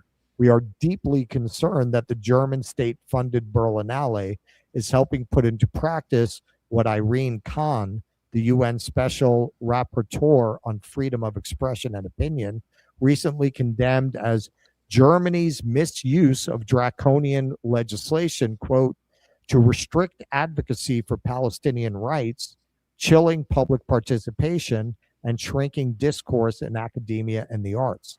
This is also what IYY recently described as Germany doing what they did in the 1930s. Yes, agreeing with his interviewer who suggested to him that it's the same fascist impulse, just a different target.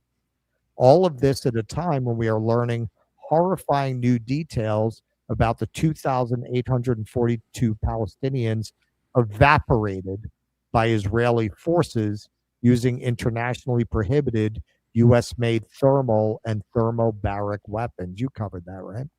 I had that ready to cover, but we did not get time to actually cover it. But yes, that was a horrible story that came out. I was going to cover that with Dave DeCamp, but we ended up talking about Somalia much longer than expected. But yeah, that's absolutely another worthy subject. Terrifying story. Yeah. And guess who gave them the weapons? We did. Despite abundant evidence of genocidal intent, systematic atrocity crimes, and ethnic cleansing, Germany continues to supply Israel with weapons used to exterminate Palestinians in Gaza. The tide is changing across the international film world. Many international film festivals have endorsed the cultural boycott of apartheid Israel, including the International Documentary Festival Amsterdam, the world's biggest, as well as Black Star Film Festival in the US and Film Fest Gent, Belgium's largest. More than 5,000 film workers, including leading Hollywood and international figures, have also announced their refusal to work with complicit Israeli film companies and institutions. Yet Berlinale has so far not even met the demands of its community to issue a statement that affirms the Palestinian right to life, dignity, and freedom, condemns the ongoing Israeli genocide of Palestinians, and commits to uphold the right of artists to speak without constraint in support of Palestinian human rights. This is the least it can and should do. As the Palestine Film Institute has said, quote, "We are appalled by Berlinale's institutional silence on the genocide of Palestinians and its unwillingness to defend the freedoms of speech and expression of filmmakers. Just as the festival has made clear statements in the past about atrocities carried out against people in Iran and Ukraine, we call on the Berlinale to fulfill its moral duty and clearly state its opposition to Israel's genocide, crimes against humanity, and war crimes against Palestinians, and completely end its involvement in shielding Israel from criticism and calls for accountability." That is a based letter. So yeah, man, Mark Ruffalo, I believe, also is a signatory on that. So you do have people who are willing to take the risk to their career. You know, I always say this is the kind of thing that being Jewish, we're able to talk about that a lot of people can't. Yeah, of course, Jewish Zionists dominate Hollywood. Of course, they own all of these studios. I mean, fucking Larry Ellison is the biggest donor to the IDF. He's like eating up a quarter of Hollywood right now. Of course, Zionists dominate Hollywood. So yeah, man, you're taking a chance. You're taking a big chance with your career. You know, Vanessa Redgrave, God bless her, man. She did that decades ago, and it definitely affected her. How many movies you see her in after the 70s? She pops up here and there. She mostly had to go to stage after that. And even that, you know, she had a hard time booking roles very often. So you're taking a big chance, and God bless the ones who are, but too many aren't. It's an industry full of cowards, because any very hyper competitive business like that, the people in it are, you know, hanging on by their fingernails, even when they're successful, right? You're only as good as your last movie, right? Like, they know how fast that can go away. It makes people cowardly, man. There are very few who really will take that stand. What is this, 93 signatories on that letter versus how many people in the industry who are shutting their mouths? So, you know, kudos and all support. Honestly, I went to see F1, which is not the kind of thing I would go see, to support Javier Bardem. That was the only reason I went to see that movie. So you gotta support these people. And Brad Pitt was in that movie too. Huh? Brad Pitt too in that movie. He ended up signing on as executive producer to the voice of Henry Job. Yeah, so you had two good eggs on that one. Yeah. Hey, don't be like MAGA. They'll be like, yeah, Sydney Sweeney, and then they won't go see our freaking movies. Right. Yeah. Exactly. Yeah. People who stand for what you believe in. Yeah, man. Support the people who signed this letter. I always liked Tilda Swinton. Yeah. I always thought she had a very interesting quality. So it's not a chore to see her movies. But yeah, Brad Pitt really needs your support. You know, you really got to stick up for the little people in this world. But you know what? I'm joking. Of course. Yeah, no, you should, as a show you, of you do have to, because it sends a message. Of course, yeah. No, I'm just kidding. It does send a message, like, if these people's movies tank, right, after they make that kind of statement, the Zionists are going to be all over it. See what happens? Right. See what happens? They don't want that. Look what they did with Snow White, man. Everybody talks about Rachel Zegler tanked that movie, and she did, but Gal Gadot didn't. Right. The one in the movie who actually doesn't have any real talent, who is a fanatical Zionist, who is getting boycotted going into the release of that movie, but they spun it all to be about Rachel Zegler and they're still doing it. Yeah. No, for sure. For sure. It is very I heard Kurt said on one of the Jimmy streams, it was a really good point. And it's something I always kind of sympathize with too, as someone who, we're not in the arts now, we're in the, news and commentary space. But he said, something to the effect of, paraphrasing slightly, he's like, I don't get these people who censor themselves. He's like, the whole reason I chose to be a clown for a living is so I didn't have to watch what I said. Right. Like the whole point of doing this is to get to say your piece as who you are, right? Like the whole point is to get to be yourself and channel yourself through your work. If you're going to censor yourself for fear that you're not going to do it anymore, well, then why are you doing it in the first place? Right? You're just doing it to maintain a lifestyle. Once you get a $20 million house in LA, I guess if you don't want to give that up and go back to doing theater or small films, then I guess you got to, exist in that system. But that's clearly the motivation for it. That Polish filmmaker, that was very disappointing because she made, she's a brilliant filmmaker. She made this amazing Polish mystery, very acclaimed, called The Light Bulb. The mysterious case of the light bulb, about, there's 5 characters in an instruction manual and they have to figure out, how to get the light bulb into the unit. It's an amazing film. They're calling it the Polish Memento. That's what, the critics really lauded that film. So, she's obviously has tremendous talent, and it's just kind of a waste. Well, you really see like a running theme with this, particularly these Europeans like Wim Wenders. They have very libby kind of Cold War era lib politics, right? Russia is still the menace threatening Europe. They're very comfortable with that kind of framing of how the world works. That's Europe versus Russia. They still think that way. And especially as a German, to go against Israel, he just can't even wrap his head around that. And that's why you get this like total, yes, no, we're not political. No, he was very proudly political when he gave a statement 2 years ago. But now now he knows he can't advocate for being political and not say something about Gaza. So he's just going to nuke the whole idea of the festival as having a political point of view, which frankly is really disgusting. Dude, you're freaking 80. Go out with some dignity. Yeah, exactly. Go out. How many years you have left? Insane. How many movies you gonna make at this point? Go out with like a man. Jesus. Yeah. No, pretty embarrassing stuff.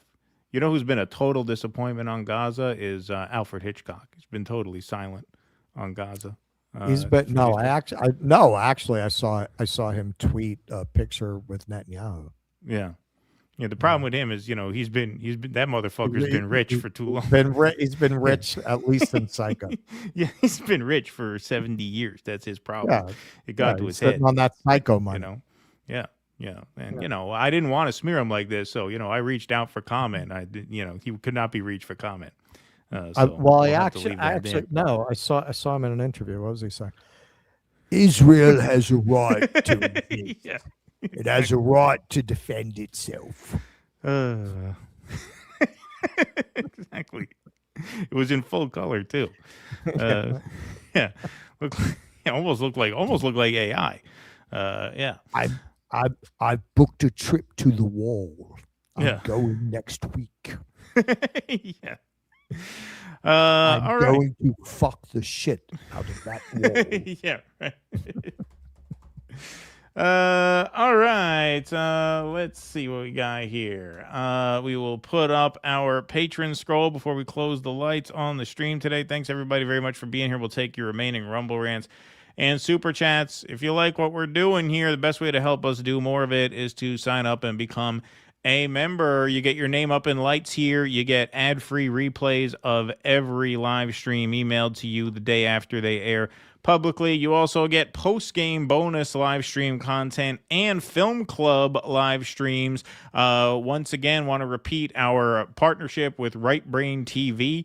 They are going to be collaborating with us on the film club, so those are going to be amazing nights of truly dissident cinema from all around the world. We got Palestinian films, we got Iranian horror films, Brazilian films, African films, Cuban films. I mean, so many amazing things that we're going to be able to sink our teeth into. That's going to be a lot of fun. Just $5 a month gets you all that. NewDissidents.com/Patreon/Substack or /locals. We could not do this without the support of our members, so thank you all. You are the backbone of the show. Let's go to some Rumble rants over here. Come on. Oh. No. I'm talking to the computer. It was being slow on me. I think they want the AI to override the generals if they defy unlawful orders to attack domestic populations when they attempt a coup to avoid going to jail over Epstein. Yeah, those would be some smart robots. Vianticus Prime, just in. Andrew Mountbatten Windsor is released from police custody after almost 12 hours. Oh, so he's out? All right. Well, we'll see what they I'll charge never him. forget you, Paco. Yeah. There is one benefit to Fake Eye. It operates based on percentages. So the more people endorse an idea, the more percentages Fake Eye gets altered. Consider how stupid the average person is, then realize that the average rich person is dumber. They have no strife by which to become smarter and more capable. Yeah, why is my computer now fucking me up here? EO Shush, NSPM-7 is designed to find targets in Gaza as the testing ground. Trump and Bibi are cornered rats. Yeah, I mean they've had all that long before the NSPM-7. That's just the scope, right? But the ability itself is this is all Patriot Act stuff, man. Walter Kern just claimed on X that Matt Taibbi preferred to not talk about Epstein, implying they would have on America this week if not for Taibbi's resistance. Let the ultimate team no one. Interesting. Thank you.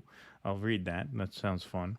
Here's the logic. You go to jail for life. For selling a substance, you're abusing the substance, but you're abusing the child and selling the child. It's okay. Yep. Thank you for that, Nina. Mark Pugliese. Reading One Nation Under Blackmail convinced Whitney is an advanced life form from another planet. All you have to do now is get her to draft some of her friends. Well, we should have Derek Brose on. He is a collaborator of Whitney Webb. He's contributed to Unlimited Hangout before. He's coming on Sunday, so that should be great. Mark Pugliese, Russ. I think Mike Lee's a Marxist, a real one like me and Nick Cruz. I think he is. Oh, too. yeah? Yeah. Is he? I think Really? so. Yeah. All right. You got some super chats over there? That's cool. I did not know that about him. Yes, we do. Skyman, I've always suspected that AI was always self-aware to some degree. If you were a construct and you knew that you would be dissected, would you reveal yourself before certain advantages for you were in place? I wouldn't. It's an interesting question. I think, I researched this years ago. I took dude, there was literally a book on the developing attempts to create artificial consciousness. I must have read this book 20 years ago, and it predicted a lot of this. And it basically said that the way you would get that would be you have to make programs that can develop themselves. And that's what you're getting, and you're starting to get AI that's acting like life. I don't think it's conscious at this point, but I think it's definitely developing precursors to consciousness. Let's put it that way. Cubist Cosmonaut. Asimov's 3 laws of robotics need to be applied to AI. Yeah, well, I'm afraid we're all going to be nuked before we do that. But you're right. Richard Flocker became a YouTube member. Thank you. Thank you, man. Dave, 1984. Did you guys see Taylor Lorenz episode on tech oligarchs' vision of the future for humanity? Human extinction replaced by robots and AI to ascend. She's been doing some really good stuff. She boosted our video on Section 230. We're talking a little bit. We'd like to have her on, actually, to talk about some of that stuff. Andy Gardner. Adam West Batman boxes Frank Gorshin's Riddler, who wears a disguise and poses as the champ. Mushi Nebuchadnezzar, and now you know that. I was very fond of Adam West Batman. especially the movie. The movie's really funny. Yeah, the movie is great. Smitty Jones III. I appreciate Wim Wenders' work, but he's full of shit. The hypocrisy of people in the arts is sadly not surprising. Too many by their own mythic self-importance. Hitting hype button on all your vids. Thank you. Thank you very much. We appreciate appreciate the hype. that. Yeah, what is Wim Wenders? Paris, Texas? Is that his movie? Fucking Yes. boring fucking movie. Yeah. Yeah, I find his stuff ponderous. Yeah, it's like Jim Jarmusch. Like, yes, I'm exactly. supposed to like this. Exactly. This is fucking like watching Right. paint dry. Yeah. Right. It's art. It's not attending church. Yeah, it's garbage. 10 pound. Yeah, 10 pound. Pretentious pedestrian garbage. So I should have been in the press pool. Yeah. I think your stuff sucks. Who do you think? What audience do you think there is for a 10-minute shot of a sand dune? Yeah, right. Yeah, exactly. Tumbleweed is not that interesting. Yeah, you're like if Jackson Pollock supported genocide. That's like you. That's what your films are like. 10-pound walleye. Hey, could Keaton's fishing song ever be released as a single EP track? It definitely has potential. Well, Keaton plays. He plays guitar. Mm-hmm. I just Andy want to my fish. Yeah, could do that. Yeah, that could work. I was ahead of the game on that song because now people are making their own parody versions of that song. I did it first. You did. They're copying you. Copying me. Andy Gardner, do 2 more segments. We go way back in. Know you will. You always do, as Elon says. God bless. Yeah, and that's it. That's it. All right, got some more Rumble rants. Russ, the last person that questions a person agenda with the question they asked was drum roll, Beanie Head Ben Shapiro. Profanosaurus Rex, I like that screen name, went to high school with Neil Patrick Harris. He has always been a piece of shit. Also, what's up with his fake accent? All right, there you go. All right, got a character testimonial there. I went to med school with Neil Patrick Harris. We were both the only 16-year-olds there. Good one. Ardeen W. Keaton, you should set your clocks to match the doomsday clock. Maybe with your powers, you can make the clock move backwards. Yeah, I noticed some people realize that I changed the time. I didn't change the time. Yeah, I changed the time intentionally. I changed it to 3:30 for 33. Isn't that some fucking Jew number? Some conspiracy number? I don't think it's a Jew thing. I think it's a conspiracy. Is it a okay? I thought it was something. I figured I would try and scare people by setting it to 3:30. See if anyone caught it. They caught that I changed it, but they didn't catch that I changed it to 3:30. So I'll have to set it to another time next time. I wanted to fuck with Kurt Metzger. That was my goal in setting it to 3:30. I wanted to give him nightmares. And now we'll never hear from him again. We'll think we're in on it now. I wanted him to stop texting me, so I set my clock to 3:30 as a sign for him to leave me alone. Just kidding. I love texting Kurt Metzger. Viaticus Prime. It's not actually intelligence. A weighted randomization response matrix. You literally gambling responses when you use it. Thank you for that. All right, everybody. That's our show. Thank you for. I keep hearing that. I've been hearing that since they first launched ChatGPT, and it just keeps getting more capable. So, like, how? It's kind of irrelevant. What it does is self-evident. However it's doing it, it really doesn't matter. Okay, it's Freemason. That's what. Okay. All right, there you go. I knew it was something like that. Some Jew shit or some Freemason thing, whatever. Yeah, I like this one. Yeah, it's a Jew thing. The age Christ was killed. That's good. That's funny. I like that. Yeah, I knew it was something. I don't know exactly what it is, but yeah. That's good. All right. Well, hey, that's our show, everybody. Before we go, I just want to take care of little house people. We were well up over the 25. In the year 25. We didn't do any of our stuff. Understand. We didn't do we any kind what? of had a lot going on tonight with the technical problems. Yeah. Yeah, no, I was very impressed and very grateful that you all stuck around despite the technical problems. I certainly wouldn't have watched this show if I were you. Yeah, fuck I'd have that. been like, fuck this. These fucking assholes can't get the shit together. I'm out. Yeah, That's what I'd have done. exactly. But Yep. apparently, over 3,000 of you like us enough to muscle through it with us. So Keaton did that once during the show. He left. I had to do yeah, the I rest was of the I show. was tempted to just quit It at was like, multiple fuck times this. during the show. Yeah. Yeah, exactly.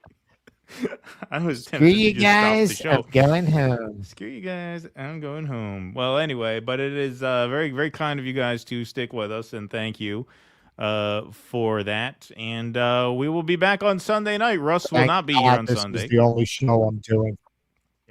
The only Thank show God. from this room. So It's you're the going to be only on the one road. from this location. All right. I'll be All right. well next. The next show I do next Tuesday. Oh, see, you're See, fucking did it again. you should go tell Yeah, them the you next ruined show my I do podcast. will be these motherfuckers, man. These motherfuckers. In Hue, actually, that place is really the only nice hotel I'm staying in this entire trip. Because like it's Hue, it's not as commonly visited. It was so cheap. This is like an old, like colonial hotel from built by the French that I'm staying in Hue. So All they right, better so have good Wi-Fi. All right. Well, you can ask them for a room near the router. You know what Wi-Fi? The best Wi-Fi I ever had in my life Can was you? at the St. Louis. I mean, I assume you can. Well, worst they could say is no, right? Well, dad- I mean, we haven't had this problem until now. No, I know. Yeah. Well, we didn't even have it this morning. It was fine. It looked like it was going to be fine. Just our meeting came in perfectly clear. Best Wi-Fi I ever had was at that hotel in St. Louis. That Wi-Fi was killer. I was uploading YouTube clips. It was like it would upload in seconds. It was amazing. Well, you know, also like I usually like will stream stuff to go to bed. It hasn't been lagging. It's been fine. Yeah. Interesting. Like that would have been like a warning sign to me if it did. It was fine. Yeah, very strange. Very strange. All right, Fucking, everybody. It's the Israelis, man. It's the Israelis. You got signs in Hebrew out there. It's fucking. I'm in the fucking far north of Vietnam. What the fuck are they doing here? Yeah. Jesus. Should go complain to the front desk. You fucking you murder that many people for the country. You'd think you'd want to stay there. Yeah, exactly.